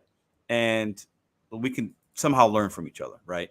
But I do think there are, and I see them, there are some unintelligent drivers that are uninformed. That's a better word. I think somebody used it earlier. Uninformed. A lot of us have been there. I've been that person before. And then you learn through trial and error and you become informed, right? You become a little more knowledgeable. and then you can make more profits. Because at the end of the day, that's what we need to be figuring out is the profits. What can I make profit wise so I don't have to continue to do the apps? And maybe you want to stay doing the apps for a long time. That's cool as well. Everybody has their own personal goals, right? So let's go ahead and bring in DDIS Delivery, the Driven Dad, bring you guys in at the same time, give you guys a moment. I'm going to read the chat here for a second too. What up, Jeff? What up, Jesse? My market will soon have an influx of 6,000 college students. Great for business, bad for competition. Wow. So you're going to have a lot more offers, but some of those students will probably be working as well, right? The apps on the part-time level. So do a live Instacart order sometime. They are open 24/7, most markets. Live Instacart. Oh, yeah, man. Listen. Yeah, I could do Instacart right now. The 7-Elevens are open, Walgreens, CVS. Yeah, for sure. Okay. Let's go ahead and bring in new guests here. So I see DDIS Delivery and the Driven Dad. Let's go ahead. Can you guys hear me? I can hear you. All right. How you guys doing? Excellent. Excellent. Tony, you're probably working, right? Charging. Nice. Okay. So DDIS Delivery. May I ask what the DDIS stands for? I can tell you the IS stands for is shady. You can fill in the GD yourself. Got it. We wouldn't even have to go there. We're good. Thank you. So how you doing? I think this is the first time I've seen you on the channel in the live stream. Is that correct? Correct. First time for the channel. I've commented a few times, but never one. The name, the name looks familiar. I appreciate you coming on. So what would you like to talk about tonight? Two things. Definitely want to talk about, calling people clowns, all that stuff. Yes. And then the stacked orders. Okay. I'll start with the stacked orders, because I saw on another channel that, people were kind of dogging multi-apping as it's a bad thing. Like that's bad customer service. Like you should only focus on the one. But, I commented on that and said, isn't multi-apping the same as a stacked order? And somebody commented and said, well, the company gives us that order if it's stacked. It's like, well, what does it matter? It's the same thing. Yeah. What does it matter if both orders get to the customer at the same time? And really, it's funny because the stacked orders that I get from DoorDash, Grubhub, or one of those, they can send you to a place that, 7 times out of 10, one of those places is late, and it then makes that other customer late. Yeah. Whereas the stacked orders I take myself, which I'm sure for anybody else who knows their market, I know even if the money looks good, I can't go to this place because they're going to make the other customer's order late. Sure. So for me, it seems it's more logical when we take a stacked order ourselves, make it stacked because of it's our own inclination, as opposed to waiting for one of the app businesses to do it, because they don't know the businesses. They don't know who's going to be on time, who's running late, who we can really put our faith in to make sure that these orders make it on time. But for me, it does seem like, multi-apping is the exact same as taking a stacked order. So I don't see any problem with that. Yeah. You bring up a good point. I want to get Tony to touch on this in a minute, but first I want to share something. So I definitely understand that. I think some drivers do what's called dirty multi-apping. I don't agree with that. I don't condone taking, a DoorDash 5 miles, and then you see an Uber that's great. You pick up the DoorDash, you hold it hostage while you do this great Uber. It's going in the wrong direction. Like, that's not cool. That's being greedy. I think that's not okay. It's not good customer service. But I also think there's been many times, and I've shown it on some of my videos. I got a Chick-fil-A from Uber, and then I get a Chick-fil-A from DoorDash. They're going in the same direction, and I'm at the restaurant, and I service 2 customers at the same time, different apps, and no food was compromised, and it works out. You just have to know your limitations, know your market, know your navigation. It's not for everybody, but the apps do it already. The apps will the DoorDash will send you an order. You're in the Taco Bell line. You got the food, and they'll send you another Taco Bell order. So you already have Tony's food, and they'll send you another order to delay Tony's food. So the apps do it already. So why can't an informed driver like Bud Soda or whoever, why can't they do a stack on their own, know the limitations, and still give good service? I think they can. And I think it's an interesting perspective that you give, because I get it. What do you think though about dirty multi-apping? Do you think that that's a thing? What do you feel about that? Definitely is a thing, and it's completely wrong. You put that bad mark on all of us when you do that. because the customers know they could I'm assuming that other apps can see, because I know DoorDash can. And, you know, people are texting you, hey, well, where's my order? Where's my food? And then you want to complain if they give you a low rating because you got their food to them cold and they tipped okay. So that dirty apping thing, I'm definitely opposed to that, completely against it. There's no reason to do that, especially when you know your market, which we should all know our market. If you're driving long enough, you've been out there long enough, you made these relationships with the restaurants and all these places, you should know where you can take those stacked orders, where you can go to get the most for your value for your miles. Right. Great point. I'll get back to you. I know you want to talk about the clowns, and we'll get to that. Tony, if you can shed a little light about what we're talking about here. Yeah, well, apparently I need some light shed on me for dirty multi-gapping. What do you mean? I thought I was under the impression that a dirty multi-app is just if you're taking orders on multiple apps. I see. And, okay. You know, if you want to do it wrong, like you guys are talking about, that I think is a totally different term, but got it. Okay. That I guess I'll call that greedy apping.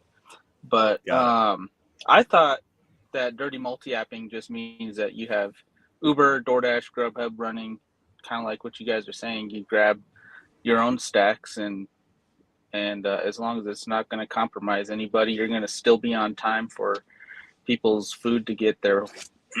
Then a lot of times shorter than if you get a stack from DoorDash or Uber themselves. Yeah. Then I don't see what's wrong with that. Good point. There's a few times where like I haven't done it as often. It's been probably about a month since I've done one of these, but like if I have a DoorDash and I keep Uber on and I get another one, like I get a good Uber, right? And I accept the Uber, I got the DoorDash, but then like Chick-fil-A, I'm at Chick-fil-A, I got the DoorDash Chick-fil-A, but then they're telling me the Uber is going to be 10 minutes. Okay, I just drop the Uber and somebody else takes it because I'm not going to wait. I'm not going to hold that food hostage, as I call it, right? Because to me, that's greedy, right? But if it works out, they're both there at the same time. One's going 2 miles south, one's going 1.5 miles south or whatever. I'm going to take them because I'm going that direction anyway. I doubled my money. I serviced 2 customers. You get lucky sometimes and it works out. So.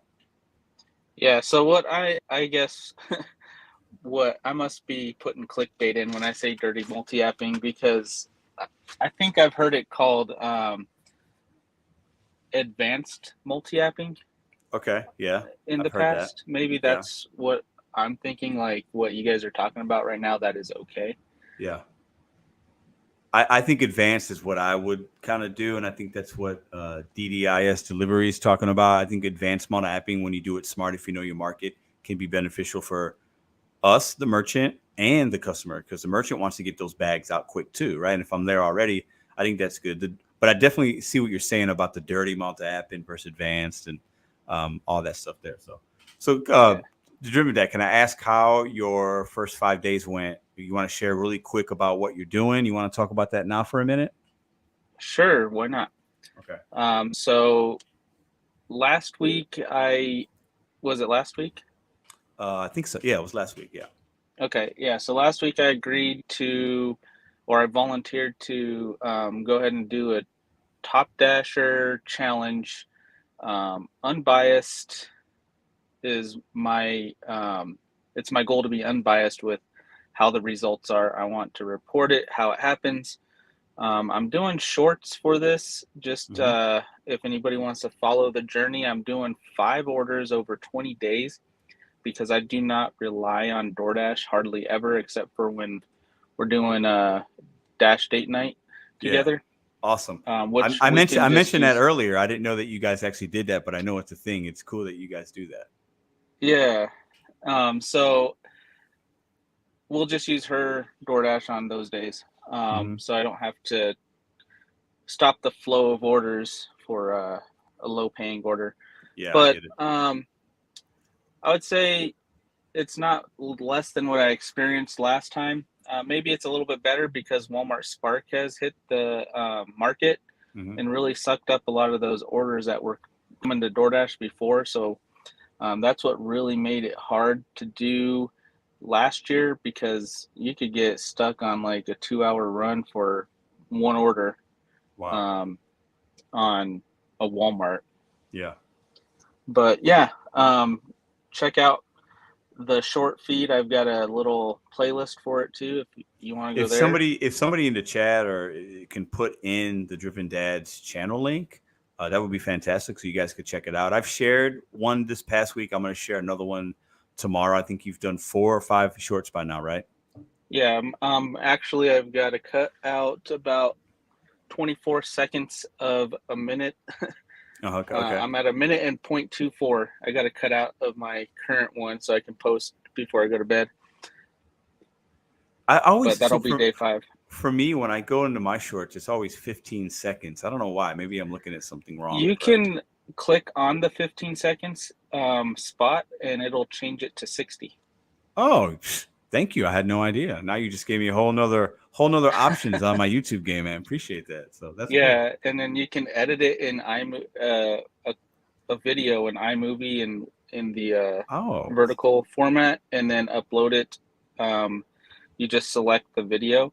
And so you could like maybe do like a short of your live from today, sometime in the middle of the week, with a quick cut up of different things that you talked about. Well, don't give me too much work to do, man. I'm already busy. So let me get back to the DDIS delivery. We wanted to have this conversation about calling people, customers, clowns. Let me get your input on it. The floor is yours, my friend. Well, definitely, like you've always said, there are some customers who are clowns, who specifically know they're not going to tip you. They don't even have that whole aura about them of, I just want to see the good service. It's just straight, I'm not going to tip you.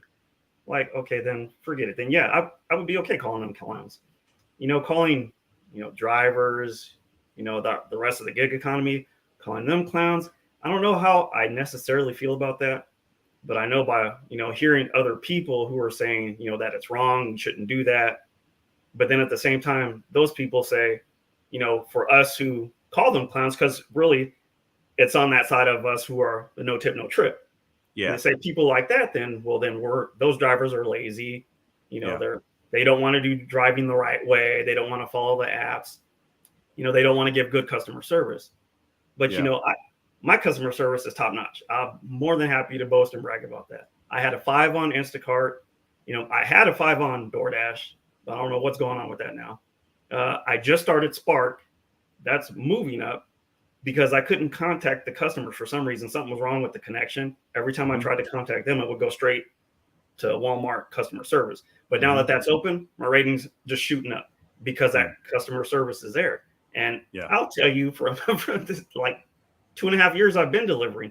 I know that's still baby time for a lot of the vets out there, but sure. But 2.5 years, you could acquire some good knowledge in 2.5 doing this definitely. work. That's what I've been doing it for that amount of time, and it doesn't, you can get good at it in 2.5 years. Yeah, and the people that don't tip, even when I give them the same exact customer service I give to people who do tip. I communicate with them. I ask them about what they want in the store, their produce, when it comes to their bananas, their avocados. Hey, do you want them green? Do you want them yellow? You want your avocados ready to eat right now, or do you need to eat them later? So you want them a little more harder? And that's good customer service right there, y'all. Because I think a lot of Instacart shoppers will not do the avocado thing or the banana thing. So shout out to you. I know most do not do that because the customers love that. Yes. They like, oh my gosh, thank you for asking. Yes. And it just shows them that, I am trying to make money, but I do care about the product that you get too. And I know everyone's got different, taste or what they want. Someone may want all yellow, someone may want all green or mixed. But I do that for the tippers and the non-tippers. And sure enough, every time, people who have already tipped good will tip me cash. And not all the time. And I don't expect it all the time because they've already tipped good. Yes. But the cash tips I get, it does not come from people who did not tip. For those ones who kind of somehow slip through the cracks and still get into those orders, they still don't tip. I may have gotten, for the whole time I've delivered, maybe a handful, right? Couple, maybe 4 or 5 cash tips from non-tippers for the whole time I've been delivering. So it doesn't make sense to me to continue to service them because you're just enabling them to. And I'm in San Diego, so we have Prop 22. But what about, since we're trying to do this for the whole gig community, why would I enable them to continue to think it's okay to not tip for all my brothers and sisters who don't have Prop 22? Yeah, no, I hear you. You're preaching to the choir. And listen, I don't want to gloss over the gem that was just dropped. And many of you guys will know this. If you're a shopper and you are doing bananas and avocados, those two specific items, you got to ask the customer, because if I'm ordering avocados, I might need those right now to make guacamole, chop them up for something. But if I don't tell you, or if I don't get the option, or if I don't select what to ask, I might get the avocados. They're not ready and I can't use them. I'm upset. But if you got a good driver, good shopper like DDIS Delivery, bananas, another one. Some people like them more ripe than others. My girlfriend loves bananas. She eats 2-3 bananas a day, right? So if you like, this is a game. Listen, this is a little things, in my opinion, with customer service. What I've learned, right? It's the little nuances, right? Keeping it simple, but little details. Those are the things that are going to really get a good rating for you, and also some possible cash tips. I didn't want to gloss over that because you just dropped a gem for the community, and I appreciate that, because I don't think enough shoppers do that. Absolutely, I can tell. And then at the end of every order, when they thank you for it, I let them know, hey, I'm going to be there 15 minutes. I'll be there 10 minutes. When I get there, I drop it off. And I know for those who think, you can't give customer service when people only want you, it's a drop off, no contact. I still text them, hey, thank you for the work. I really appreciate it. And they love that. And it's like, oh, wow, you're so welcome. Yeah. And they'll come out just to talk, because a lot of times I'll let them know I'm on my way. They'll say, okay, thank you. We really appreciate your work. And I'll just let them know, hey, I appreciate the work that you're giving me. So even when it's supposed to be just a drop off, they'll come out and speak to me. Yeah. Like, that's good. So, and I think a lot of people like Instacart because there's definitely a different level of service versus a DoorDash or Uber. There is. And I really, you can handcraft a little bit more. The communication could be better. Sometimes you bring in a little old lady, her groceries, and can you bring them in and put them right here? I love that kind of stuff. There's a little more value for me in that. Tony, what do you say? Like, I know you do a lot of ride share. Can you drop one or two customer service things that you kind of work into your ride share stuff? Yeah. So kind of based off of my experience as an extroverted introvert, or an introverted extrovert, however you want to say it. Yeah. I mean, I'm not necessarily the party of the crowd here, the party person of the crowd, but center of attention. I just learned throughout my life, and then especially getting into management, that you just have to engage people at their level. And so in rideshare, if somebody's getting into your car, you gauge it by just asking them how they're doing. And if they give you a one-word answer and immediately look at their phone, then that's a quiet ride until they're ready to engage, or just it's never going to be a ride where you're going to say anything but have a good day at the end. Yeah, that's a really great point. You got to read your room a little bit, read your car. Yeah. Other times, you start the conversation and they just want to talk. Yeah. Tony, would you say you get more people that are really chatty Cathys, or ones that are really quiet? What's your experience? I would say post-pandemic, it's about 50-50 now, where it was maybe more like 75-25 towards the chatty people. I think the pandemic really made a lot of people introverted, or if they had learned how to talk to people and they wanted to get out of their comfort zone, it put them right back into it. Yeah. So I don't know. I think the whole masking thing with rideshare really put since the mask has come off, a lot more people are talking. When there was mask, I would be like maybe 5% conversations. Wow. Yeah, the mask was definitely, because I did rideshare when we had that going on, and lately it seems like I'd say it's about 50-50, the chatty ones, and I'll chat anybody up. I could talk, I like that, but I also sometimes enjoy the peace and quiet. Some people are on their phone, they're listening to music. You got to understand what kind of service are they looking for, because I think as drivers or even as shoppers, like DDIS Delivery, if we over communicate sometimes, that could be bad customer service, in my opinion, right? So we went out. I'll give you a quick story, and then I'll get to the next callers, guys. We went out to dinner tonight, right? And we went to this barbecue place. We hadn't been there. We tried it out. It's just me, the girlfriend, the baby. Really good customer service. Polite, knew about the menu, offered a couple suggestions, checked on us. Do we need drinks? We had napkins. He set the tone. He wasn't overbearing. It was good service. You got a good tip. But I've been to some places where the server's at your table every 2-3 minutes. Everything good? Everything good? Like you eat 2 bites. Everything good, guys? How's that?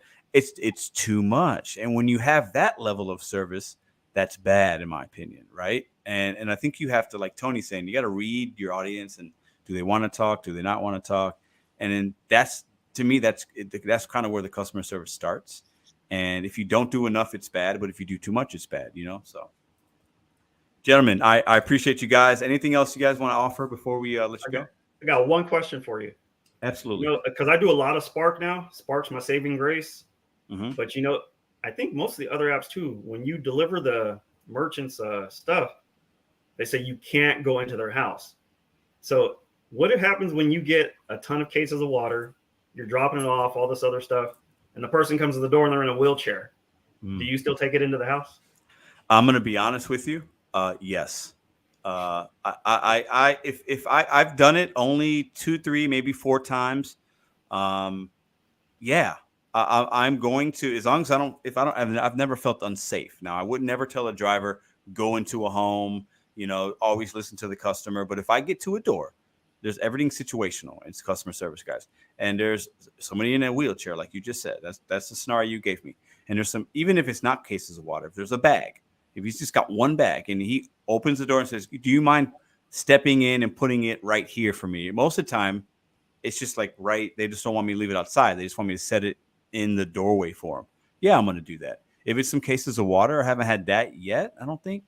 But if they want me to bring it inside, if I don't feel unsafe, I'm going to do that. That's just what I'm going to do. Now, you're going to have to do what you want to do, but yeah, I'm going to do that, especially if somebody's in a wheelchair. Yeah. Yeah, I've had it a few times because I deliver to a lot of mobile homes, a lot of elderly people. Yeah. And they'll always say, the other drivers, they left it out up towards like where the garage is or something, and that they wouldn't bring it in for me. And I try to explain to them, I'm never going to dash the other drivers like, hey, this is what the app says. There's reasons behind it, safety, all those things. Like, so they're probably they're looking out for their jobs. They don't want to get deactivated. It's like, but you have to look at it from each situation. If it's some healthy person coming up, it's like, hey, can you take this in? Nah, the app says can't do that. But sure. The last person I just did it to 2 days ago, lady, she would have a hip replacement. She's in a wheelchair. You can tell she's struggling to move. And sure enough, take it in. She gives me a cash tip, which I wasn't expecting that, wasn't doing it for that. And I'll still do that for someone who didn't give a tip. But the whole point is, now these apps need to let us, use our own judgments at some point, not just that whole blanket. You cannot take it in. We don't care. Like, nah, I'm not going to leave this out for this person in a wheelchair to come out here and try and struggle with it. Yeah. I think it's tough because, and some things are situational. If it's 9 p.m. at night and somebody's want me to come in their house and they're not in a wheelchair, I'm not going to do that, But, it's 12 p.m. It's Wednesday. It doesn't matter. They could be 25. They don't have to be old in a wheelchair. They're just in a wheelchair, or they're in a cane, or they're in a cast, or their legs in something. If it's something heavy like that, I'm not gonna go down and walk in their basement and stock the refrigerator, but I will walk in a few feet and set it down for them. Absolutely, I think that's good customer service. It's the right thing to do. It's good karma. It's all that stuff. Like, I just think that's makes sense. So. Appreciate the question, gentlemen. I appreciate you guys coming in. Hey, have a great rest of your Sunday. Yeah, go ahead. I didn't get my wrap up. Oh, wrap up. What do you mean? You asked him if he had a final thing. I got a final thing. Oh, sorry. He was just listen. DDIS is on a roll tonight, so he's taking over the live stream. So let's give Tony some time. Go ahead. Yeah, I'll be as quick as possible here. You got all the time you need, brother. All right. So this is a new wrap up because of the question. Mm-hmm. I would advise against doing that because Walmart has a service that they have launched and are launching that will allow their groceries to be delivered into their house, either if they're present or not present. Really? And it doesn't cost that much more than the current Walmart Plus subscription. I would let them take my wagon into their house and then bring it back out to me. No problem. Wagon helps lighten the load for those heavy loads. I know if they're in a wheelchair, they probably might not be able to move that, but I will set it inside their door without going inside their house. But the Walmart Spark people going into the houses have body cams. It's a liability thing, because if you break something or whatever, you know, even if it was unintentional, like, they could totally go after you for that, and Walmart won't have your back. Interesting. Yeah, I think you bring up, when I'm looking back, most of them, it's like you step in, you're setting it, you know, they just don't want it on the front patio, right? They want it over that first step ledge. They want it inside. Interesting if I can to hear. reach into the house without getting in the house, I will do it, but I'm not going in.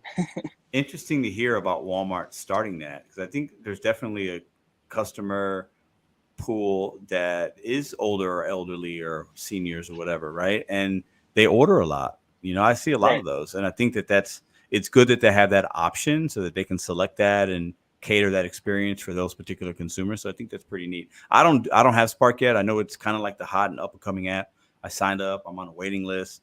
I'll definitely try it out. I just talked to one of the people over here, because they had corporate with like charging up their electric vans for that home delivery, and it's not to replace Walmart Spark. It's to have an additional service for an additional tier of Walmart Plus. But the next thing I wanted to say was with the clown stuff, or unintelligent, whatever, like name calling, that's not what I do. I mean, if I did in the past, you know, I don't think that's something that I normally do, but I try to be a good example for my kids. Like, I let people be ignorant if they're going to be ignorant. If my opinion of ignorance is different than somebody else's, you know, I can't be the judge of that, and it's just not me. Other people, I'm a free speech person myself. Like, we can say anything we want as long as we're not like calling upon violence on somebody. But yeah, like, your words or our words, whatever words we use, we also have consequences with those words, whether it's like legally or maybe socially, you know. So my advice to my kids is always like, in scripture tells you that the tongue is the sword, you know. So that's a weapon, and a lot of times people they could get beat up physically, but get over it, but words, they pierce deep down to other people, you know. So not everybody's able to let things roll off their back, but that's just my opinion on that part of it. Yeah. I think that's a fantastic opinion. It's a very mature one. It has a lot of that's how we should feel. And I sometimes even have to check myself, right? That's why I asked you guys, hey, you know, everybody's welcome on this channel. You could have opinions. We could talk about things. I've had several people that have said, hey, Pedro, no, you can't do that. You shouldn't do that.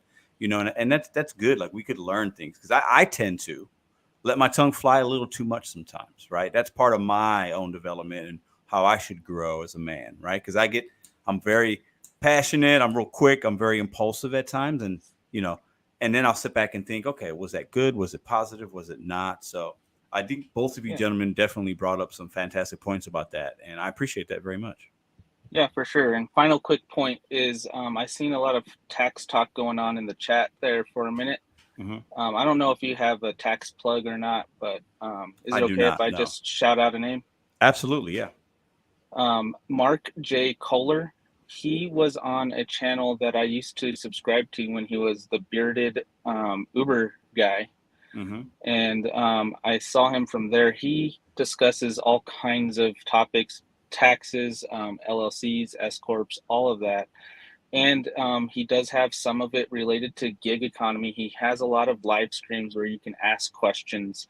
I saw the Delaware thing. I know he addresses that. Like, if you're going to set up a business, set it up in your state that you're doing business in. Being somewhere else is, according to him, not going to shelter you from anything necessarily. And it may be a scam if somebody's trying to sell you that, as well as just check that guy out. If you have questions, he does free consults and everything with his firm. So, can you drop that name again for us real quick? Yeah, it's Mark J. Kohler. And once I jump off of StreamYard, I you can put a link in or something. Post the link as well.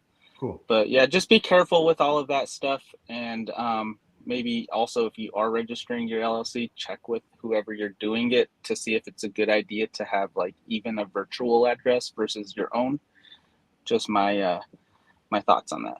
Appreciate it. Awesome. Appreciate you guys coming in. Gentlemen, have a good night. Any other final thoughts? Appreciate you having us. I'm good. Cool. You guys have a good one. See you next time. Thank you. Have a good one, Tom. Okay. Awesome. So listen, good conversation there. Learn some stuff. And listen, avocados, bananas, if you're shopping and the customer didn't specify, drop them a whatever. If they don't say anything, then they don't say anything. But in some cases they might. So, and shout out to Tony for dropping embarking some wisdom on us about how words can hurt and how words can hurt, right? And opinions, everybody's got them, all that good stuff, right? So really love that. All right. Where are we at with the show? Where are we? An hour and a half in. Time is flying. Shout out to Gigwise. I see you. I'm Nefarious. Eric. What up, LC? Daphne. I got Charles D. Looks like we actually have somebody waiting. So let's go ahead and bring them on if they're ready. Let me see. Hold up. I'll read the chat for a second, but go ahead and get ready. What up, Jaywalk? So Jaywalk, my friend Sam says, get this. Yesterday, I ordered 2 Italian meals and a couple of sides. Grubhub total was $49.58. DoorDash was $53.46. Restaurant website, $38.98. I finally decided to go in person with cash, $28. Look at that. So half the cost in some cases there. Yeah, Jaywalk, that's what listen, Sam, it's pricey, man. And that's why some customers don't tip. I understand that as well, right? But like Jaywalk is saying, if it's too money, you go get it yourself, right? Which is okay as well, right? But yeah, I mean, some of these places is crazy. What up, Antonio? What up? Dashing Womble. So Dashing Womble is one of our featured channels tonight. If you can go ahead and drop a link to that channel, Dashing Womble, if you can do that, please check him out. He's out in Kansas City. Driven Dad just dropped that channel for Mark Collier, I think or Collier. I'm not sure how you pronounce the last name, but there's a link for that as well. And feel free to drop it here and there because the live chat does, the chat goes pretty quick. So, all right. So, Pedro, how's it going tonight? You know what? It's going fantastic, Mr. J. It's going really, really, really good. Talking about some things. What up, KB? Having some good people in here. We're talking about, is it okay? Should we be calling each other if a driver that takes too many $2 and $3 orders, clowns or unintelligent, right? Not nice words, right? And everybody's got an opinion, just like everybody's got a butthole, right?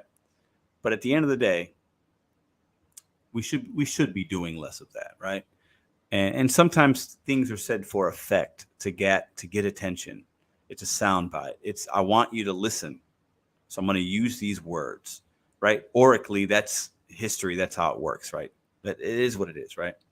But I also understand there's power in words. There's influence in words, and words can hurt, right?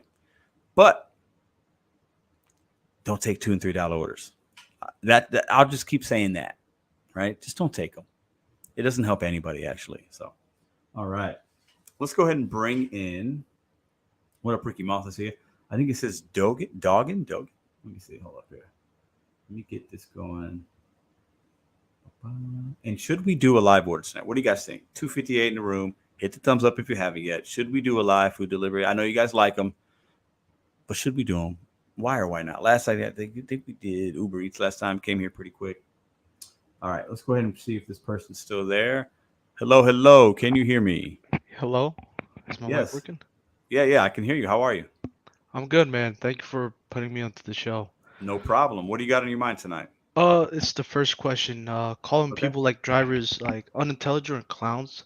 Yes. Is this like going back to the debate of like Top Dasher and like having like the meta thing or something like that? Is this the like topic? Because the thing is that, right? Yeah, it's not really geared towards that. It's more for me.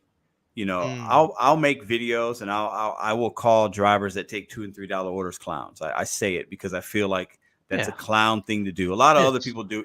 It just doesn't make a lot of sense. It's clowns, and I've called myself a clown. I've worn a nose. Like you make a joke out of it, right? Because Exactly. there's no profits in taking those if you do it too often. So it's more just about that.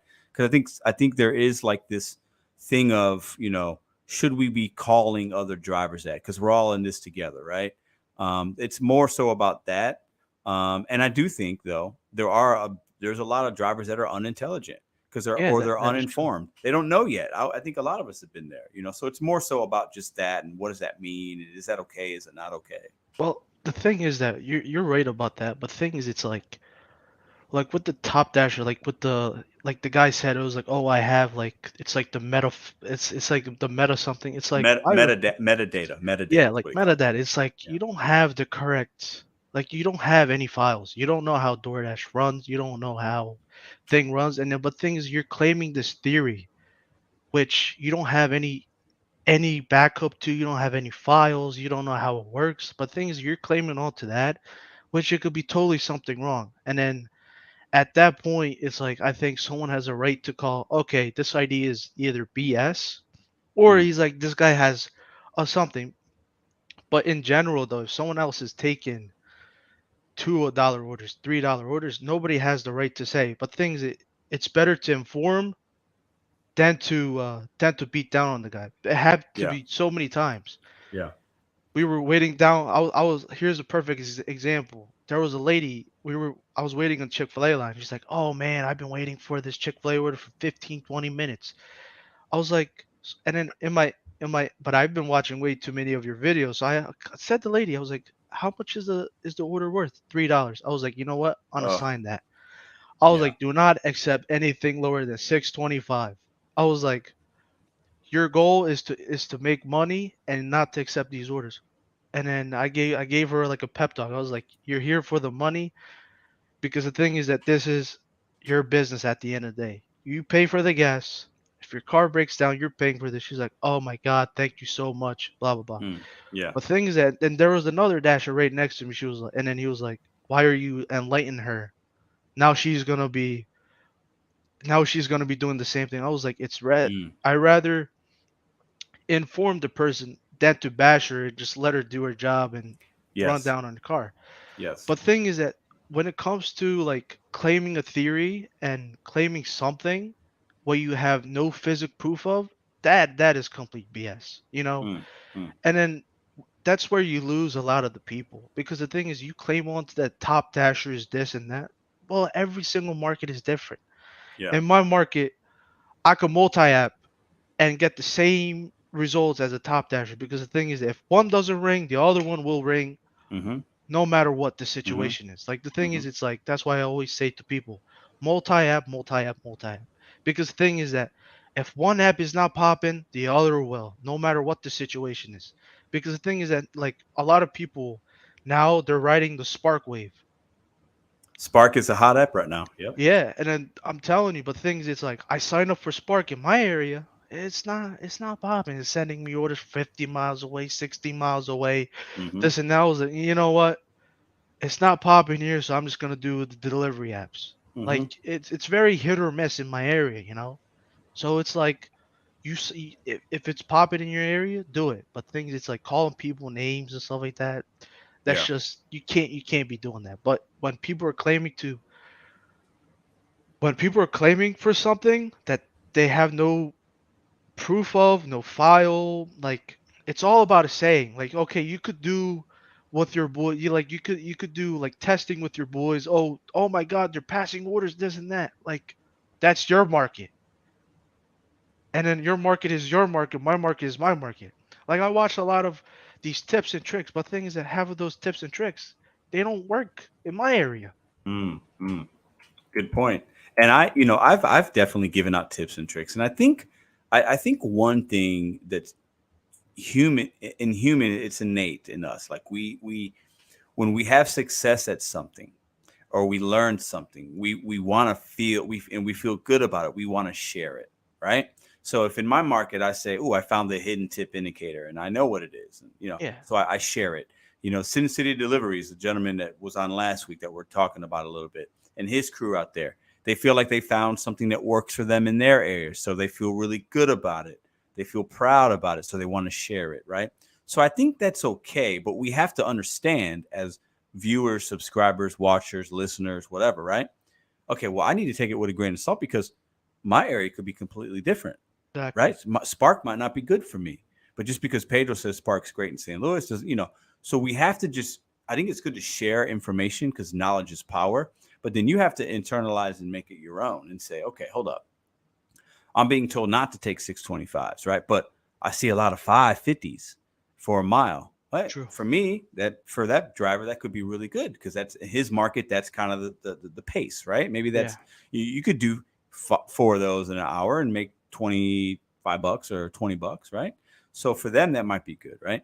But I think we got to be careful. I think a lot of us, myself included, we get overly excited about sharing new information. And we want to share because that's what people want.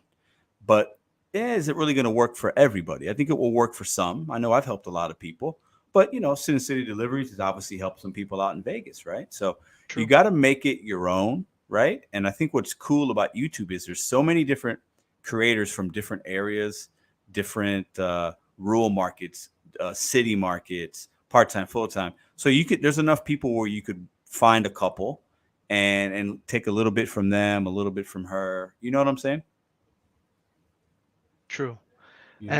And the thing is, it's like sometimes like the major YouTubers, right? In this thing, like sometimes their wording and their structures are like, yo, this is it, this is the thing, like let's everybody get down on it, But things, it's like most of the time, maybe the 10 things that you say in your channel, and one of them could hit, and then that one thing could be something different, but it's just like like how much I think these content creators, they need to reword their set structuring, because the thing is, it's like they're saying, yo, blah blah blah, let's go, let's go, let's go. But things, it's like, hold up though, like you said, let's take everything with a grain of salt. Let's analyze the details, let's take it step by step by step. Because the thing is, it's like it's easy for someone to say, oh my god, in Los Angeles, DoorDash is it's popping off, the top dasher movement. Come on, yo, everybody be a top. Like, no, it does not work like that, no matter what the situation is. Yeah, good point. Good point. Let me ask you a question. So it sounds like you watch various channels. Would that be a correct assumption? Yeah. Yeah. What's the one thing you'd like to see content creators do differently? I think but is there something specifically that you like content creators, and I am one of those, right? That you'd like us to see us do less of, do more of? Is there any way you could like answer that? Just because I feel like you've watched a few people. Exactly. Yeah. It's definitely, how do I say, be more real, because the thing is that sometimes these, like, okay, like every single channel is out there to the views and stuff like that. But things is like these channels where they say, oh my god, I made this much in this hour. Like be real with these hours. It's I don't know. But things, I think most of the channels, like especially yours, I watch Kim Side Money. I used to watch DoorDash Dad.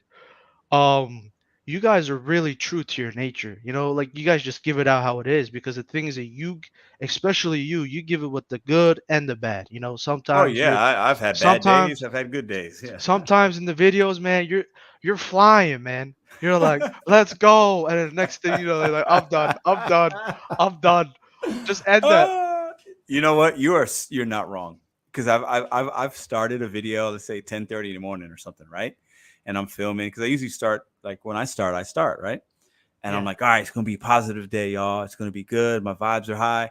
And I get to like 12 o'clock. I'm like, oh my God, today sucks. But like that's the real, like I try to, that's just me. I'm not gonna fake it. Like it is what Exactly. it is. And I think Kim's Side Money Plans, DoorDash Dad, they're both like that too.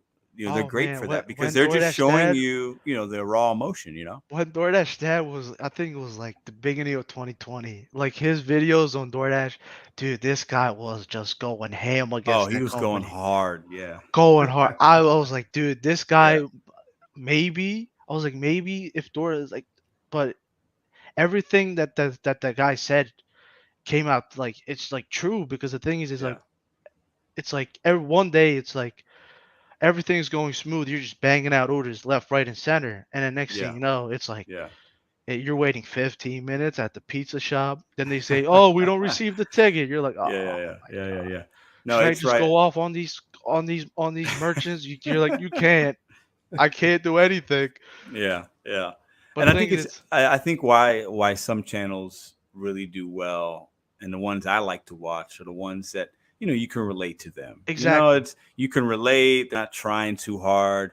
It's a situation that you've been in, so you can laugh or you could exactly, whatever or maybe you haven't been in that situation, so you're like, "Ooh, okay. Well, now I know at Pedro's expense, he looks miserable exactly, right now, so I'm not gonna do that, right?" So, and I think those are the ones that do really well. Like Kim's Ex- channel's fantastic. She's really positive. She's a real hustler. She shows you everything. She has all the I, apps. I So guess people need to do like these daily vlogs, like how you're doing, instead of these like 100 hour challenges, this or that. Because the thing is that once you go to those types of themes, it's for it's for the views, it's for this. It's like you're killing yourself. Like I'm not because the thing is, it's like, are you really doing it for yourself? You're mm, killing yourself with 100 hours. It's like mm, that's like 15 hours a day. Like really, you're gonna average 10K views. Like that's the most you're gonna hit. Like I'm yeah, sorry, but things yeah. it's like, why would you even do that? Like Well, I think we also have to understand, and it's okay, in my opinion, right? Uh, Entertainment. Some people like, YouTube is entertainment. It's under that entertainment but category. but People the like thing to is watch that that kind of stuff too. but the thing is that there's a counter argument. I would rather do daily vlogs like how you've been doing for the last, I think, 2 years, I Oh, guess, or it's been two and a a it's half. been it's been a year and what month are we in? We're in August. It's been Yeah, a year and 8 months, exactly. And or look and look how a year and 6 months. It's been a year and a half because I didn't and look start. how I started far in March. you grown. Yeah, but I'm crazy. As I'm crazy though. I can't. I would not recommend, and this is just me, doing a video every day for that long. It's not easy. It's not for everyone. Yeah, Very few people can do it, but there can be reward. You can be rewarded for it because YouTube rewards consistency, exactly. and that and I enjoy it though. I'm not burnt out by any means, but it's not easy all the time, right? So you Yeah. really have to have a good support system. You got to have a Hmm. good work-life balance because it's not easy to do a video every day. It Exactly. really And plus is. you're So driving plus you're 70 hours a day. exactly. So hey man, I appreciate the conversation, No the problem. candor. You brought up some great points, man, and appreciate you coming on the show tonight, man. Thank you. No problem. Thanks. Have a good All right, night. man. All right, some great, really, really great, some new people tonight, and some great perspective, some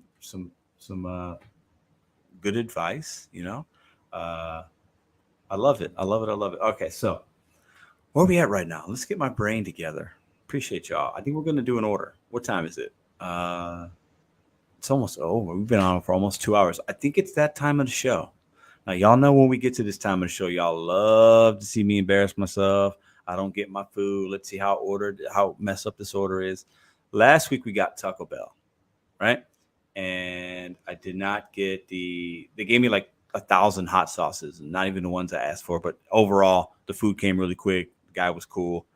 Good experience, right? So let's see what we get tonight. But hit that thumbs up button for your boy. We got to get the thumbs up, up before we can place the order. What are you thinking of order? I don't know. I'm up for suggestions. Let's see here. Let's see. I'm talking about what's this? I'm talking about the dad guy, not Pedro. Oh, I don't know what that means. Okay. 3 days. So let's see what up. All right. So sorry guys, hold on. I'm trying to get my brain together. Okay, breakfast tacos from El El Burro Loco. Yes, that's downtown though. That might take a little time. What did I have? So for dinner we had some barbecue. It's really good. It's really good. I think let's open the apps up. Let's open. You guys got some suggestions for me? And don't forget to hit the like button. Share the video as well if you can. Okay. Let's do the segment Hooters, says Jason Rick says Hooters. Let's open the app up real quick. Okay. See what we got going on here. Let me close that. And while we're doing that, I want to remind you guys, we will be having a virtual conference October 22nd for all the new people that are coming in and late to the stream. It'll be a 4 or 5 hour stream. We're going to have local merchants to ask questions to. What do you like from Dashers? What's your pet peeve? We can ask them questions, let them know what we like from a merchant.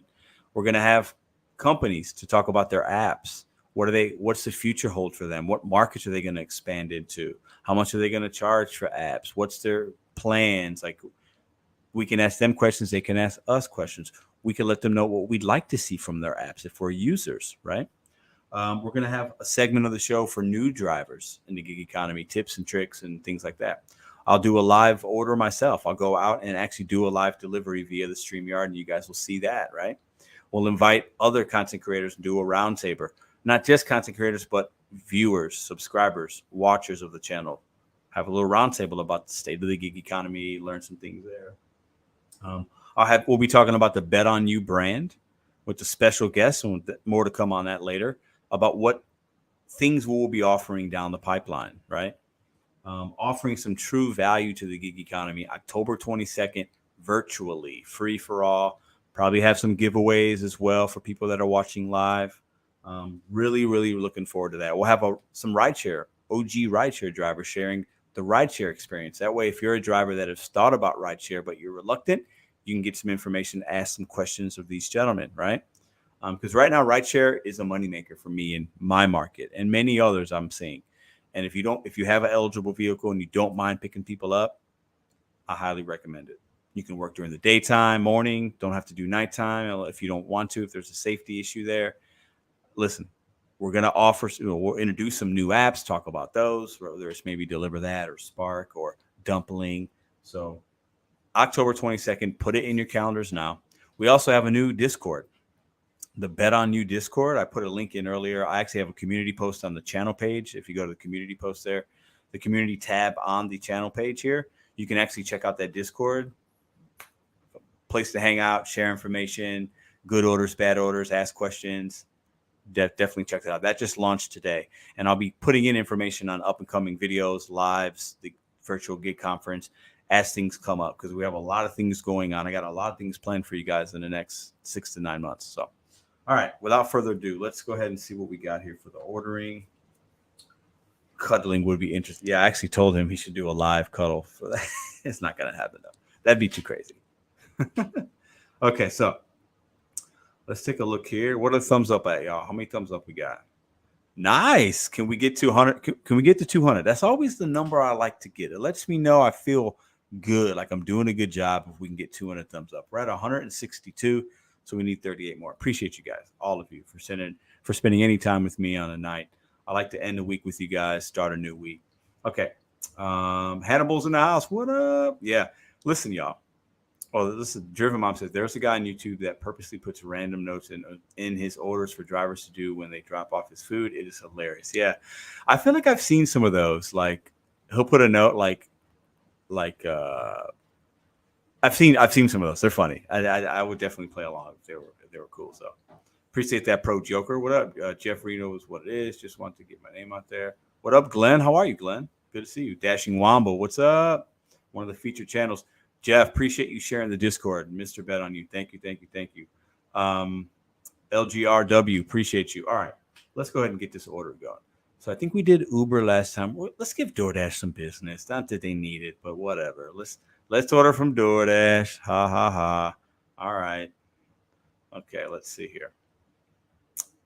Let's see. What are we gonna get? Rate your Dasher. So it's actually asking me to rate my Dasher from last time. So 5 stars. It was fine. Or was it DoorDash last time, or was it Uber? No, I think it was Uber. Doesn't matter. We're ordering DoorDash. I got the app on. So, oh man, it's slim pickings this time of the night, but it's okay. I'm not getting Taco Bell. I feel like I get 7-Eleven all the time. I want to order something from somewhere different. We got the Rallies. Can't do that. Dash Mart. Steak and Shake. There is one close. I don't know what time they close. It says closes at 1:25. Okay, hold up here. So 1:25. Show you guys this here. Steak and Shake. Do you guys have those? In my market, they went away for a number of years, and now they're kind of coming back a little bit.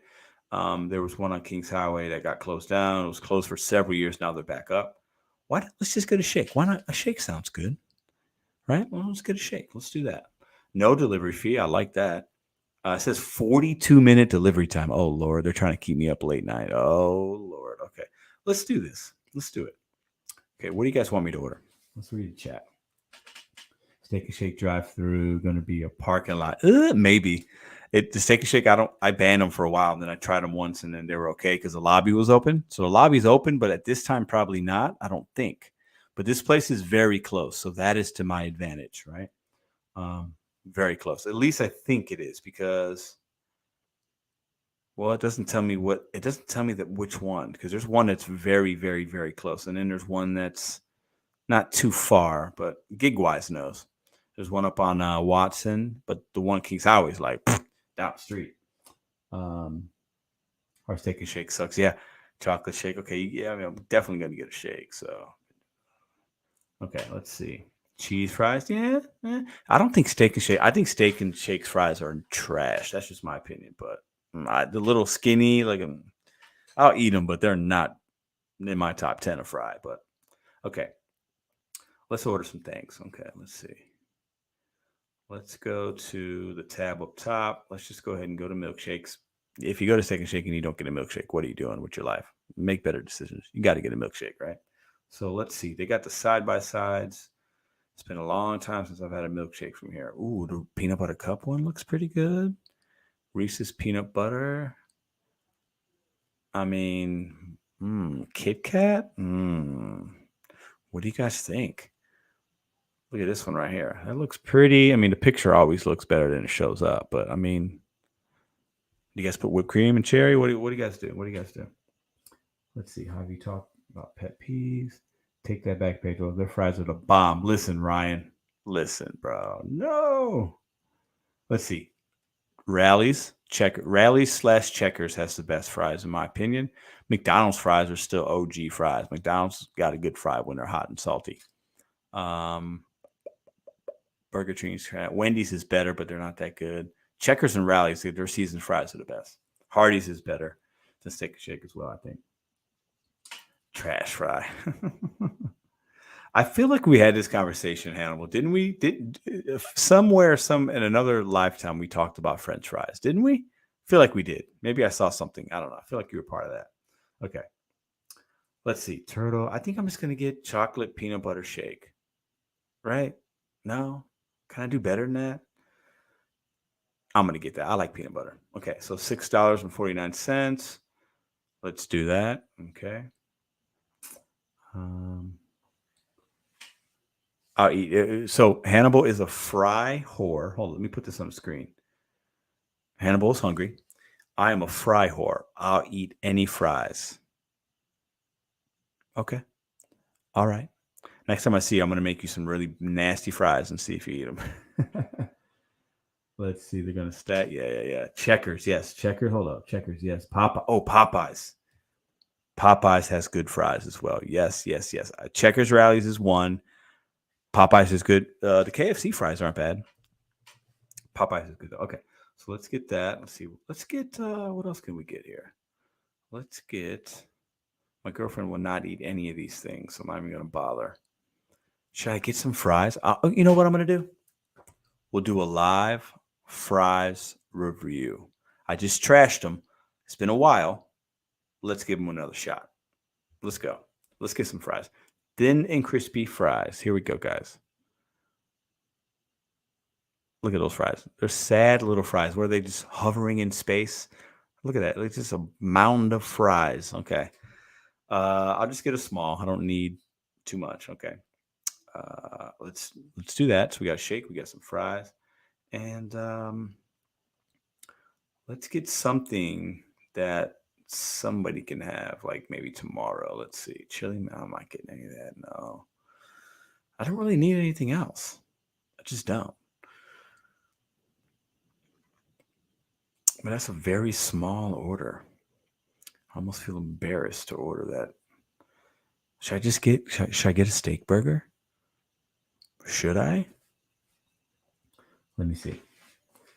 Dash and Grandpa, what up? I made it home. Let's see. I made it home. Thanks for the entertainment on my drive. What's up, Grandpa? How are you, man? Happy to entertain. We have some good people come on tonight. Let's see. Their fries are terrible. Okay. Hannibal is for real. A hoe for fries. Don't do it. Hannibal's going to be jealous. Ooh. I'm doing it for sure now. Okay. Steak burger sounds good. I'm a fry person. Okay. Rideshare rodeo. What up? Okay. So let's just get a combo then. Because if I get a combo, it's going to be cheaper. So let's start this whole thing over. I get distracted. Okay. Hold up. So let's get a combo with the fry and a shake, right? So, okay.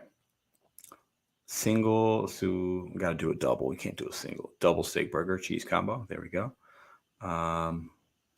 What do I want on my burger? You guys decide. You decide.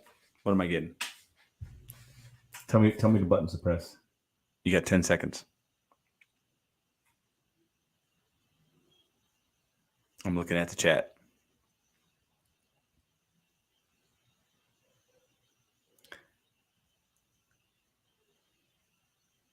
What do we put on a burger, y'all? What do we put on it?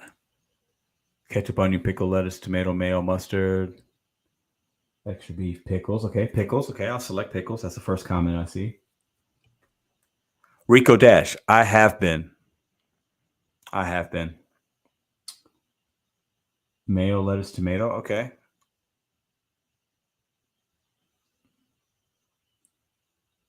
Trash it. Everything says gig-wise. Oh, I can't do that. Cheese, bacon. I am gonna.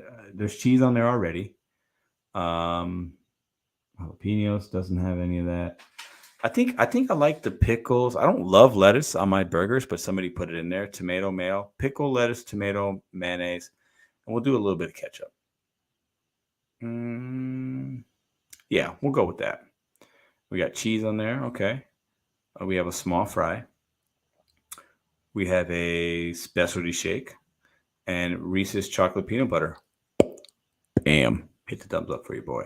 So we're going to save those options. It's $13.09. So how much is this going to be? Pedro going to be dipping his fries in the shake like he's pregnant. I don't do that. Not that there's anything wrong with that, but dill or bread and butter pickles. I don't know what kind of pickles they are. Okay. So like Jaywalk said, Sam said earlier, it was $28 for him to get his own food, and the apps was $53, $49, and something else. How much is this going to wind up costing me? This will not even include the tip yet. Let's find out. Hold up. Let me put my banner up of live food order. Hold up. Live order time. Late night live order with Pedro DoorDash Santiago. Let's go. All right. View cart. Steak and shake. All right. So got a double steak burger, double D. So listen, I don't want to gloss over what just happened. I was a vegetarian. I threw my mom a birthday party in May. I ordered fried chicken for the family that came by. I had a piece, and ever since then, I've been having meat here and there. So for me, I was vegetarian for discipline reasons, not for, and a little bit of health, not for any reason like, oh, I don't think we should kill animals. Like, I don't care, right? But I've been eating some meat here and there. So, okay, so let's continue. So we have subtotal. Delivery fee is $0. That's good. Fees and taxes only $2.11. So right now it's got me at $15.20. Now we got to add a tip, right? I want to see where this is coming from. What store? It doesn't say yet. Hope it's the one close. Right now, my standard, I can do express delivery, and that will save me $5 5 minutes for an extra $1.99, I'm going to select express delivery. So with DoorDash now, you can do express delivery for $1.99. Not bad. We learned that last time. I'm going to do hand to me because I like to take you guys with me as we meet them outside. It's part of the deal, right? What do you guys think the default tip is on this? It was $15. No, it was $17 with the tax, I think, or something, right? So what do you think the default tip is? This put your guess in the comments. How much do you think DoorDash is telling us to tip the driver or suggesting? What up, Nova? Put some guesses in. The closest guess gets a French fry, unless your name's Hannibal. Okay, $3. So I see 4, 5. I see 5. I see gig wise 1. Get out of here with that, bro. 3, $2.50. Okay, one guess is right so far, and it was the first one. So right here, shout out to Marjorie. $4 is a suggested tip, but let's see if anybody knows the amount that we tip on this channel. All my OGs, anybody here been a while? How much do we tip on this channel, y'all? And let me show you. Hold up, since it's one of the topics. I'm going to say this for effect. This is where the clown customers put zeros in. So listen, and for all the customers that tip cash, I love you. I respect you. I get it. Most drivers don't. We don't want to gamble. We'd rather you tip in the app. If you tip us cash, thank you. It's an extra, but we don't. We can't gamble out here. So that's where the clowns type in 0.00 right there. It is what it is. We can't be taking those orders. But customers, you got to do better. Come on. We got good drivers out here in our car, spending our gas, waiting in these long lines. Throw us a couple dollars. Thank you. We appreciate it. Okay. So how much are we tipping, guys? Let's see if anybody knows what the amount is that we tip on this channel when we tip. We'll see what kind of service we get. Oh, 100. Whoa, $100. Nova's got it. $10, baby.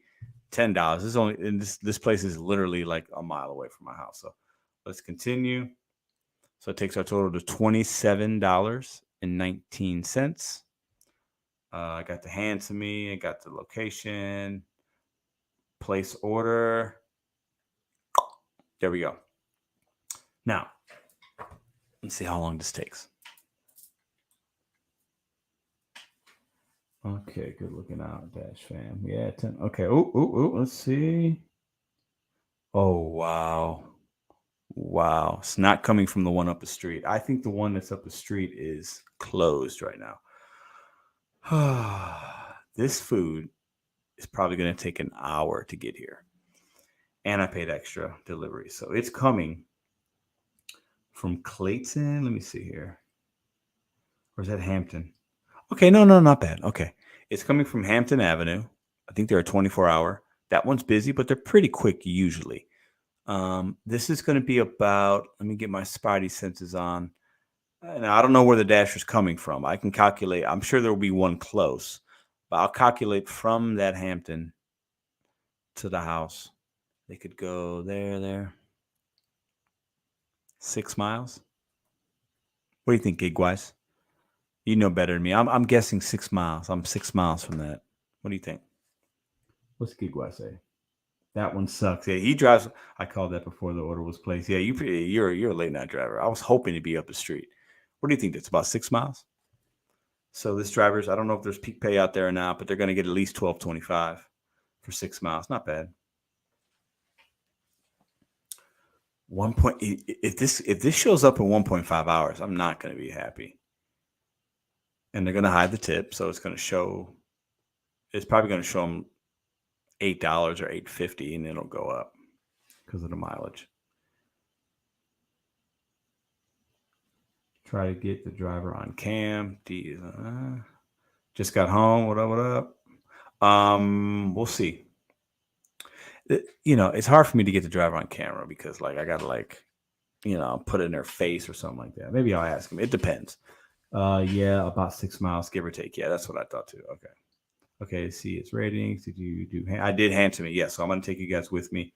Right now, it's preparing your order and all that stuff. So as you can see, this particular location is right by a park. That's Forest Park. All that greenery right there. This Steak and Shake is a busy Steak and Shake. It's right off a highway. So actually, if this driver's smart, the GPS is going to take him to 64 Kings Highway. This is quick. This is not a bad delivery. Not a bad delivery at all. Okay, let's see. All right, I'm staying in a live chat with you guys. I'll keep you guys updated. Let's just chat. Let's hang out while we wait for our food. Okay. So let's go there. Okay, let's see. I don't need this anymore. Take that off. Okay, I think you guys are still here. Pretty good. Okay. You guys want to see something funny? Hold on. What's that noise?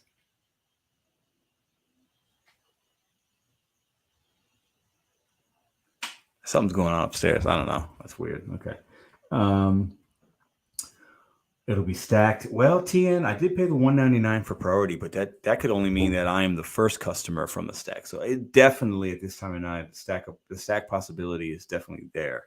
So we'll see what we get, but there's still enough of you guys hanging out. So we're gonna hang out. We're gonna wait for our food. So quad stacked, oh Lord. I've had 3 orders at once on DoorDash a couple times. It was weird. One of them was 3 right from the beginning, and now I'm not talking Walmart. I'm talking like Panera, Breadco. And then one was a stack, and then they added another one when I was there. It was really weird.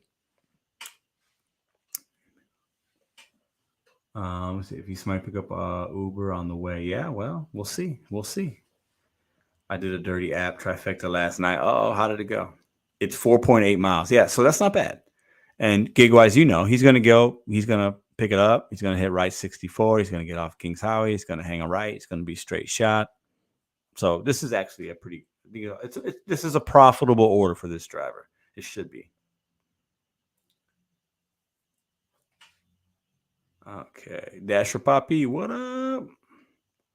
It should be a 9-minute drive, if not a double. Yeah. Okay. Yeah. And hopefully they're not coming from somewhere far, but there's Dashers in that area. That's kind of a good little spot. There's some things open there. There's a Taco Bell, a McDonald's, a Steak and Shake. There's things east and west of that. So yeah, we'll be good. This Dasher will like this order. $10 is a good tip for that. Okay. 3 on Uber Eats. That's weird. Yeah, I don't think I've experienced that one yet. Yeah, shout out to all the SoCal drivers out there. John, you going live tonight? I think you usually go live at 12, right? Hopefully I get my food before then, and it can be a nice transition. People can go hang out with you. But I'm gonna stay live until I get my order. So we'll see. I got my fingers crossed. We ordered a double cheese from Steak and Shake, chocolate peanut butter shake, and some what I think aren't good fries, but we're going to test them out, the Steak and Shake fries. So we'll see what we get. So appreciate y'all for being in here. I'll just stay in the chat with you guys. You guys got some questions? Let's go. Fire. Let's go rapid fire. Ask me some questions. Let's go. Who's ready? I ain't scared. Let's go. Come on. Bring it. San Diego in the house. Yeah, San Diego. Yeah, DDIS delivery is cool guy. He was on. He came on the live stream earlier, John. Cool guy. He's out in your area, man.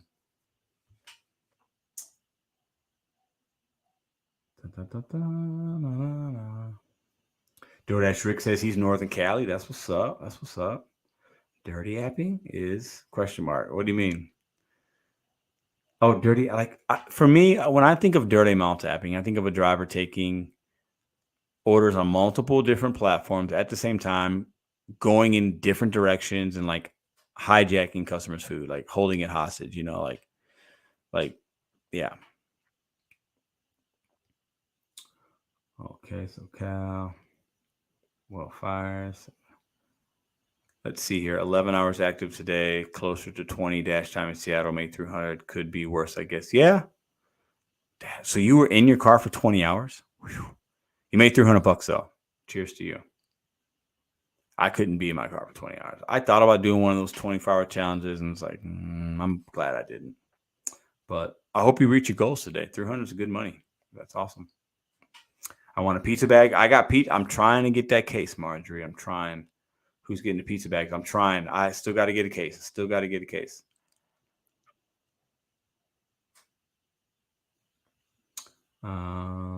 Perfectly nice. Okay.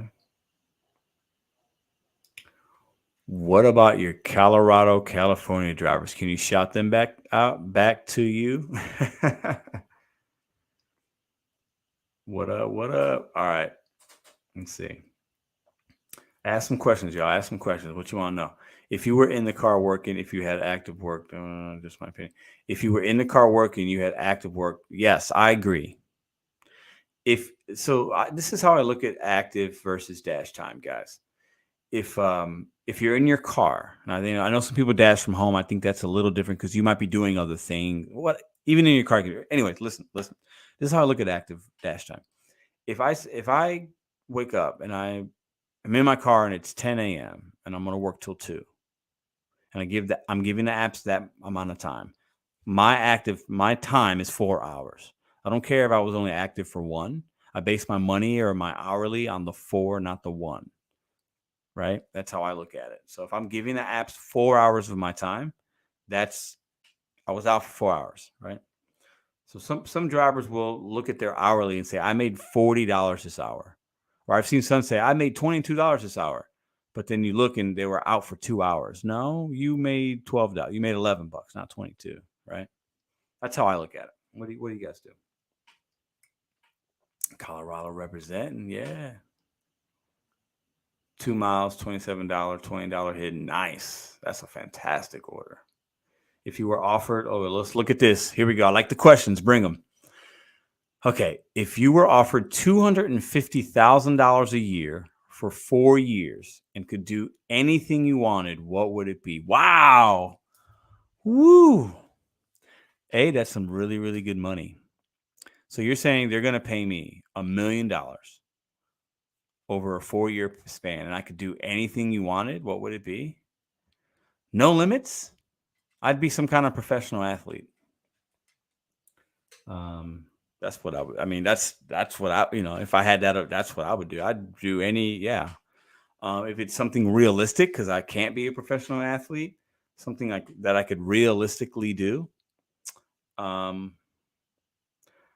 would do something in my community. I would coach kids in some capacity on some kind of sport.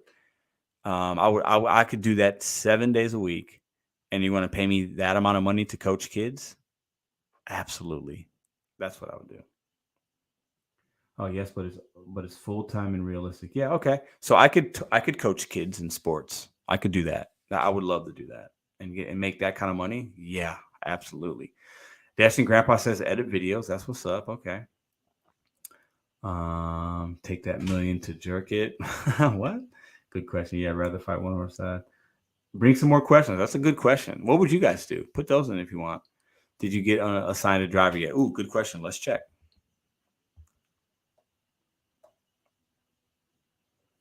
But I really like teaching. Oh, Michelle. Yes. Ooh, good. Arrives between 11:36 and 11:42. Look at that. Let's see where she's at. Ooh, she's there. This is great. She's there. Your dasher is at Steak and Shake. So we got a dasher pretty quick. The time is reasonable. This is a fantastic order. It could get here as soon as 12 minutes to 22 minutes from now. So I'll take that. Yeah, but I love coaching kids and seeing them not learn how to. I like doing the basketball. I love middle school, but the last camps I've done have been young kids, like 5 to 8. And there was a couple that had never even dribbled a basketball before. So you see them week 1 and you get to week 8 or 10 and then they're dribbling, they're confident, they're learning how to shoot, they're learning the game. I could do that all day. You want to pay me $250,000 a year to do that? I'll do that. Happily, I would do that.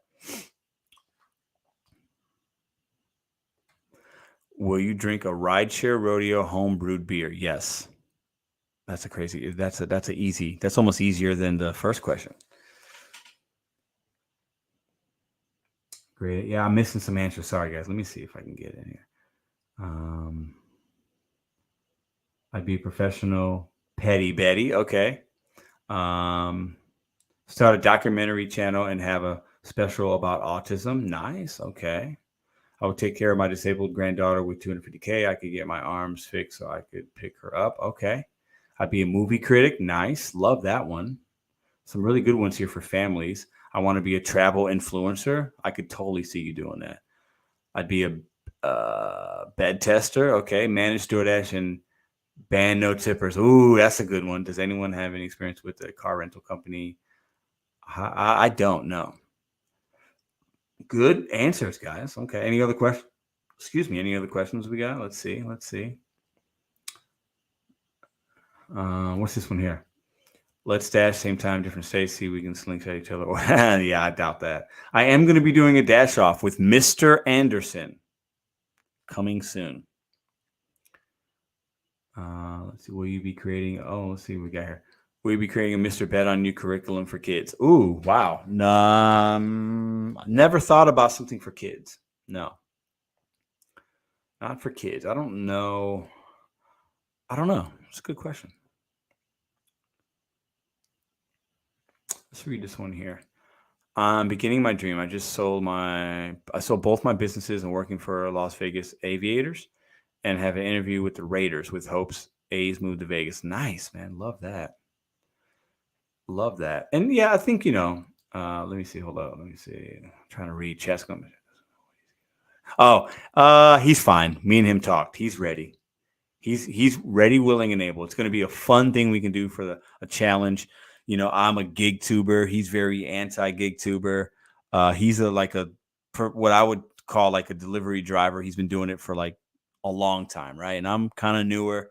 So we're doing it for bragging rights, something fun for the community. I'll do a video. Maybe he'll do a little short or a video. I think it could be fun. He's coming to my hometown. We'll do an 8-hour thing. It's going to be fun. I'm looking forward to it. I'll do your editing when you're big time, Pedro. I like to do my editing. I appreciate that though. And we don't, I got goals. I got things that we're going to do with this channel. But I don't aspire to be big time like that, but I definitely like that the channel's growing because I know at some point I'm going to be able to help a lot more people, maybe even give people job opportunities. I know I will. And that's really exciting, right? That's really excites me to offer some people some job opportunities in the future with certain things, gigs. We did that at the conference. We put 9 people to work. We offered 9 different people a gig. They made cash that day. So I'm really looking forward to continuing like doing that kind of stuff. That's awesome to me, right? Because that's the BetonYou brand is about that as well, right? Because when you're giving people opportunities in some ways to do something that they like or love, or video editing or whatever, DJing, that's awesome, man. So. Let's see. Have you ever considered medical courier work? I have not. They always advertise for drivers here at NYC. They deliver blood. I haven't considered that, but I do know other people that have done it, and that can definitely be lucrative. Can you show the dasher screen? Just curious what the customer sees. Oh yeah, absolutely. I can. Let me hold on. Let me show you. So this is what I see. So if the customer is paying attention, they can see when you arrive at the store. They could see if they drop the order. I've seen that before. It gets assigned or canceled. I can see when they picked it up. I can chat them right now and send them a message. I'm going to actually I'm going to say thank you for waiting.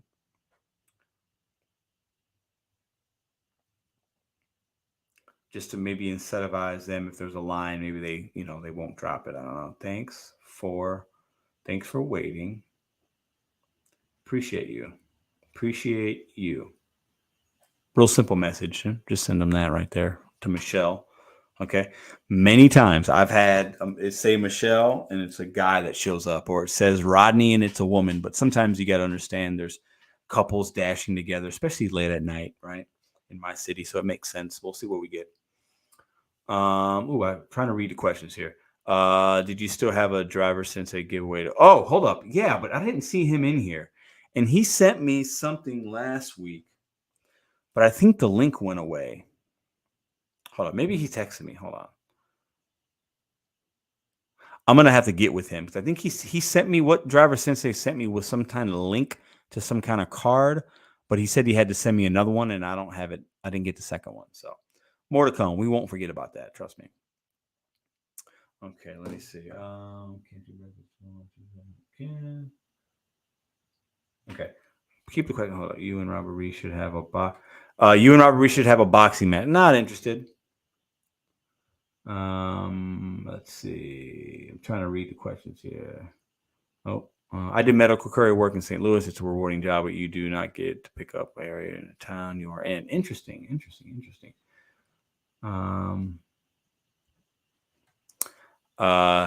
He'll say, thanks for using DoorDash services. It's late at night. Say, still waiting. Let me see. I can see if they've read my comment or not. So it was delivered a minute ago. They have not read it. So that's fine. Okay. Pedro, I'm working on a logo you can use for the beginning of your videos. It's a gift for all. Ooh, I would love to see that, Glenn. Thank you. Currently, I have somebody that's putting something together for my outro, but I would love to see you make something. Yeah. Thank you. Appreciate that. Let's see.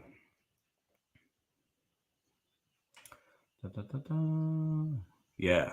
Okay. Clownish boxing gloves. Yeah, no, I'm good.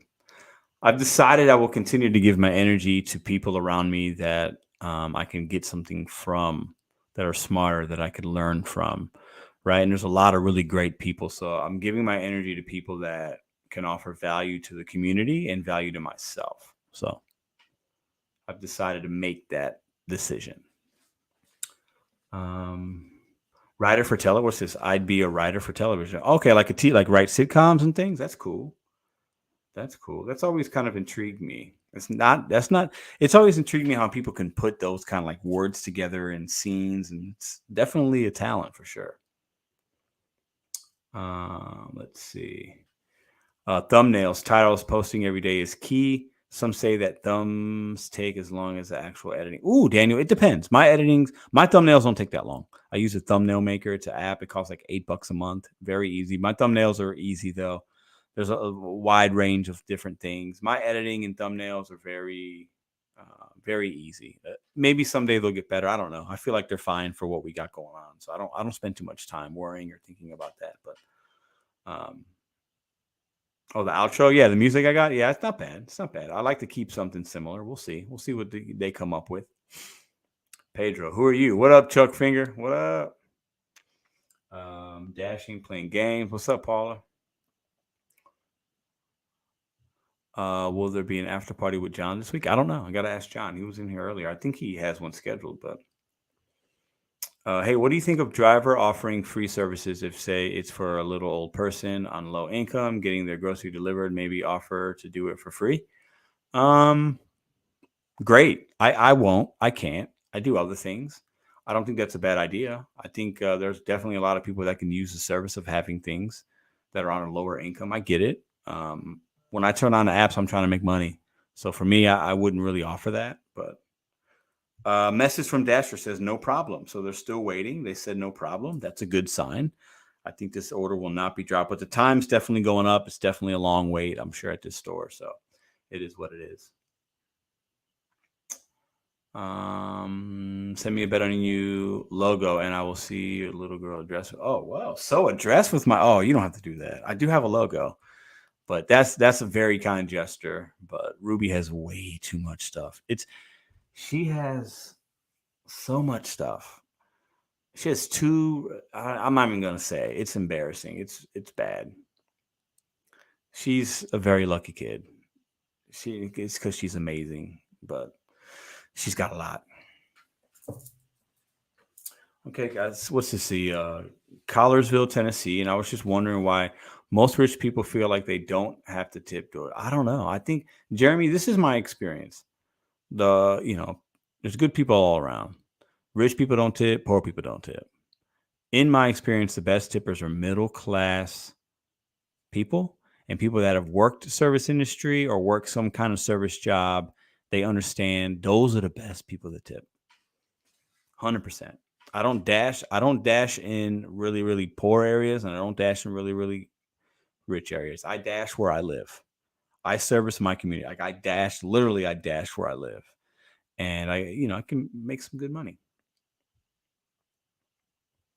Do you sell? I do not sell any logo. I do have a shirt, actually. It's part of the channel page on the merchandise part.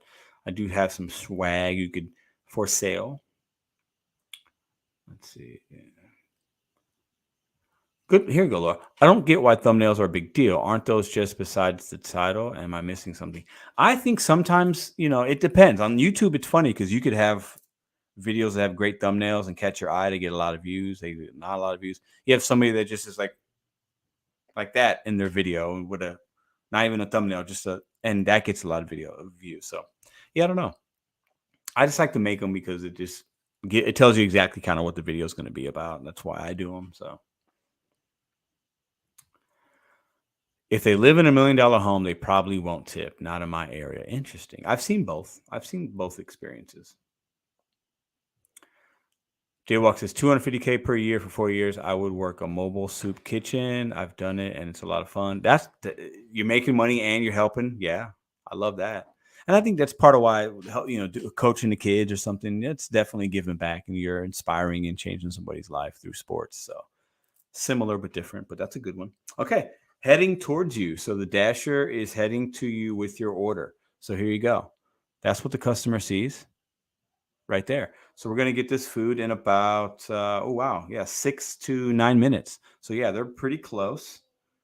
Right now, it looks like they're on, what route are they taking? I can track my dasher. I was hoping they'd get on the highway because that's better for them and quicker, but it looks like they're just going all down Hampton, which is fine too. But when you dropped on my stream Friday night, I ended up never leaving the city. Set for Webster Groves and did 168 and only drove 68 miles. Nice. That's what's up. Okay. We got to get the StreamYard link to myself. I got to go upstairs, turn the light on, meet the driver, meet you guys, or do that with you guys. So let me see what we got going on here. Let me see. Okay. Make sure they didn't send me any other messages. No. Okay. This is going to be a good little, almost 3-hour stream, I guess. Not bad. What up, Gig Lebowski? What up? Hey, let me just say, I appreciate you, man. We had some topics today. We were talking. I appreciate you. You know why. We've talked offline.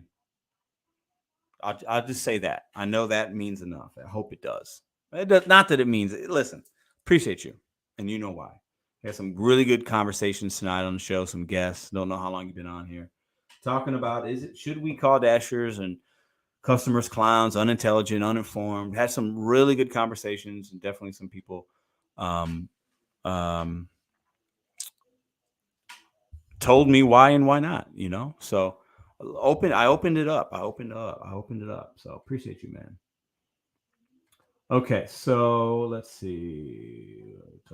Okay, I need to send myself any like guys. Those fries better be warm. We'll see. I got priority delivery, so we'll see what we get. Yeah. We'll see what we get. Okay. Let me send myself this link. They're fast approaching. A few minutes. Okay. Let's see if I can't remember how to do this here. The girlfriend's still up. I can hear the TV. The family room's right above the BetonYou basement studio where we go live. And I can hear her up there. So let me see. Let me send myself this link. Oh, no. I'm sorry. Okay, let's go there. Oh, Lord. Okay. DoorDash payment glitch. Many customers ordered food for. Oh, that's an old news story. What's going on here? I'm trying to get into my Google StreamYard app. There we go. Log in.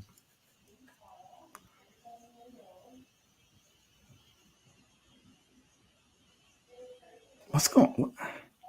Am I missing something here? I'm having a brain fart right now. Sorry, guys. I'm tired. Not gonna lie. I totally had a brain fart. Okay, here we go.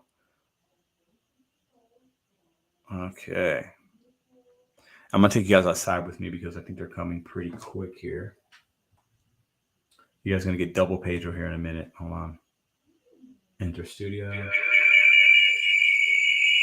Let's go outside.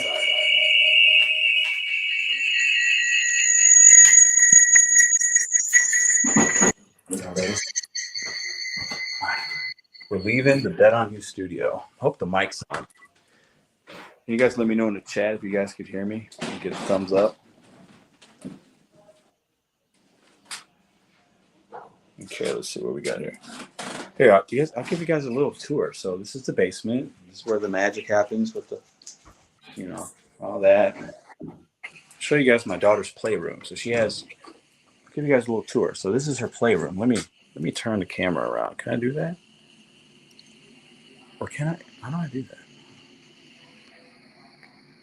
No, okay. It doesn't matter. So this is a little playroom in here. It's got a little TV. It's got stuff. So I got these old VHS tapes, Disney tapes I found at a garage sale. It's got a little canopy down there. I hope you guys can hear me. Hold on, let me see. Yeah, you guys can see. Okay. What up, Dash and Grandpa? Appreciate you. All right. Let me see here.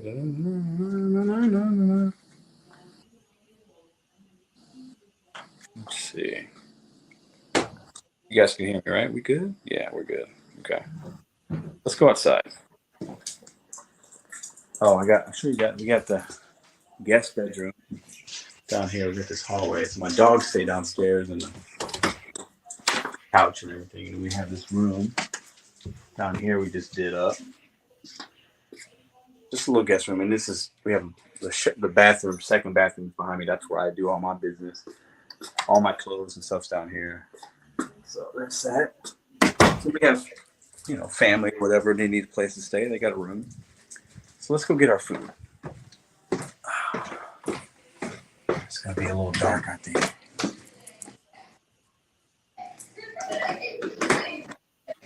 Hey. Let's watch this. Madison's watching her Smother. The trash TV is what I call it. So, yeah. Turn the light on. Okay, great. Good to know. How's she? Ruby's good? Okay, perfect timing. So here's Michelle coming out. Hope you guys can see me. How much? Gig-wise? Nah, too much, bro. All right, you guys I can't figure out how to turn the camera around on here, but they're here, so we're good. Hi. Thank you. Appreciate you picking it up. It was probably a long wait, wasn't it? Yeah. That Steak and Shake is notorious for that. I was the first one in and the last Yeah? one out. All right. Have a good night. Drive safe. Thank you. Okay. Real nice driver. She's got like a small little Toyota Yaris or something. All right, let's go inside.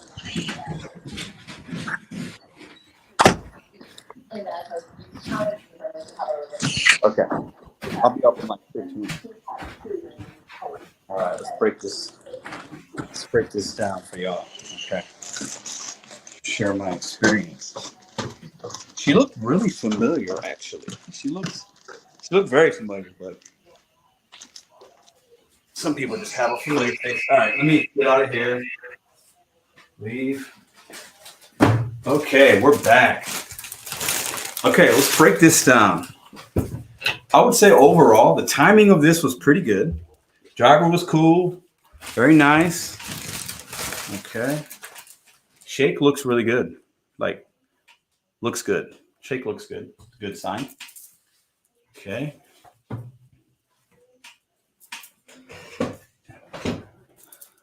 She sounded friendly. Yeah, she was cool.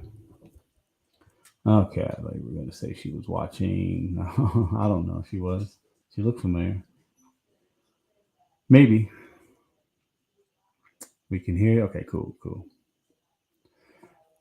She did not forget to shake. This might be one of our top orders. Now, we're testing the fries out, right? So we're testing the fries because I was bashing on Steak and Shake fries. So bag is sealed. That's good. Let's open this up here. Okay. So bag is sealed. All right. We got a straw. Got a spoon. That's good. This bag is also sealed, taped.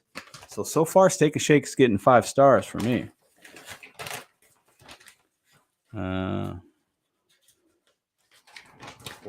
going to find out. Let's see. Okay. It's got my name on it. That's a good sign. All right. I got a couple napkins. I need napkins when I eat. I'm messy. Okay. We got some fries. There's the fries. We're going to test those out in a minute. They seem, at least everything seems hot in here. All right. Got some ketchup. It's a good sign as well. All right. Got a burger with lettuce, which, All right, we got more fries down here. Let's just put the fries all together there. Who doesn't like a good bag fry? And can anybody relate? When you get a bag of food, don't you eat the fries out of the bag first? Am I the only one? Let's try it.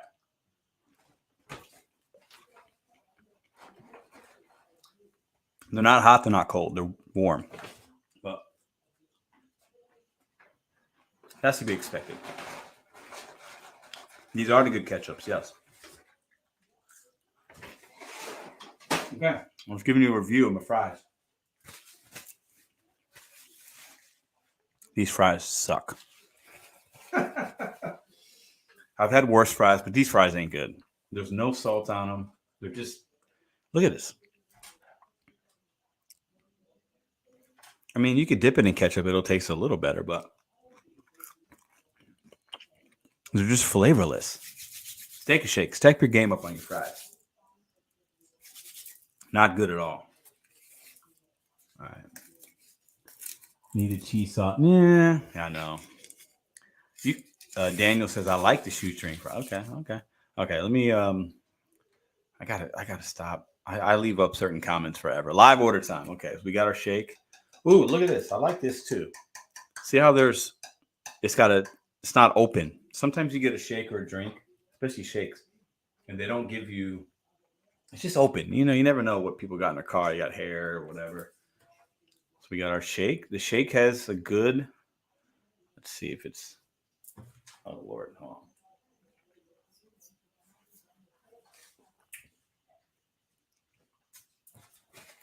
Shake's 5 stars. Super messy, a little overfilled, but it's not a big deal. Shake's good. I'm gonna dip. Somebody said earlier I'll dip this in I'm gonna do it just because you guys. Let's see. Hold up now.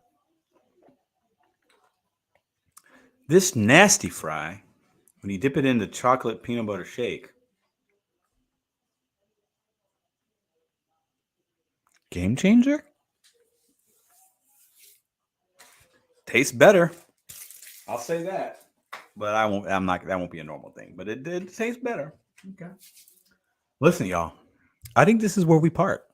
What do you think? I mean, should I eat this burger in front of y'all? I mean, that's kind of lame, don't you think? I don't know. Dipping and shake is essential. Hacks. Okay. Told you. I know. I tried it for y'all because you said something. Don't do that. Terrible example for Ruby. What's that? Dipping in the fries?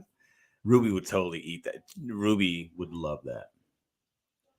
I know it's not new. That's not something I do. McDonald's fries dipped in strawberry. Yeah, McDonald's fries are way better. These fries are not good, but I knew that going in. But I wanted to see maybe they changed something up. I like a really heavily salted fry. There's no salt on these fries, like none at all. All right. Like no salt. Well, it is what it is. Do this at Wendy's. Oh, with the Frosty? Well, Frosties are great. In-N-Out is overrated. I've never had In-N-Out, but I've heard that. I'll take a bite of the burger. Okay. Burger looks okay. A lot going on here. I don't love the lettuce. I mean, it's a burger. Oh Lord, this is just, I don't need that. Too much lettuce. Kind of sloppily put together. I'm not going to lie about that. Tomato pickle. Pickles look good. Burger's just kind of thrown on there, but we can reconstruct it. Let's take a bite. Got some cheese on there.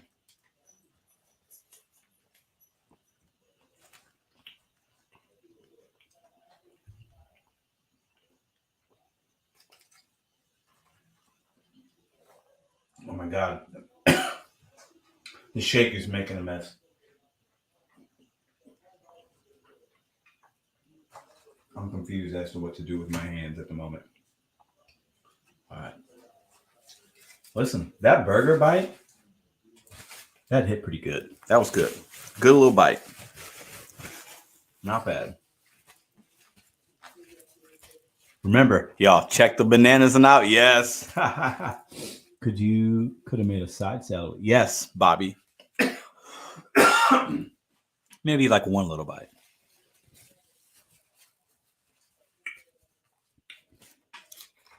Yes, Daniel, this is a fact right here. Five Guys fries are good too. I didn't put them in my top 5, but they are. Is it true that Five Guys doesn't start the fries? Yes, it is true. But in my experience with Five Guys, I don't usually have to wait that long. The fries don't take that long. At least the Five Guys I go to, they're good there. They take care of me. So, listen, you guys are fantastic. I think I'm going to end it. I'm going to take this upstairs and spend a little bit of time with Madison. She's up. I need to take advantage of that. We can have some quality time together. Appreciate you guys coming in. Appreciate the topics. Appreciate the candor. Appreciate everything. October 22nd, the first virtual gig conference. October 22nd, 4 or 5 hour live stream. Valuable content.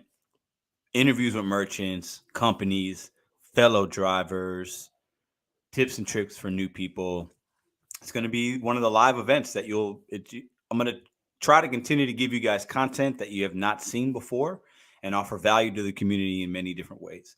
Mark it on your calendar, October 22nd, 4 or 5 hour live stream, valuable content coming your way. Check out the Discord, BetonYou Discord. It's live and popping right now. Appreciate you guys. I'll see you guys mañana.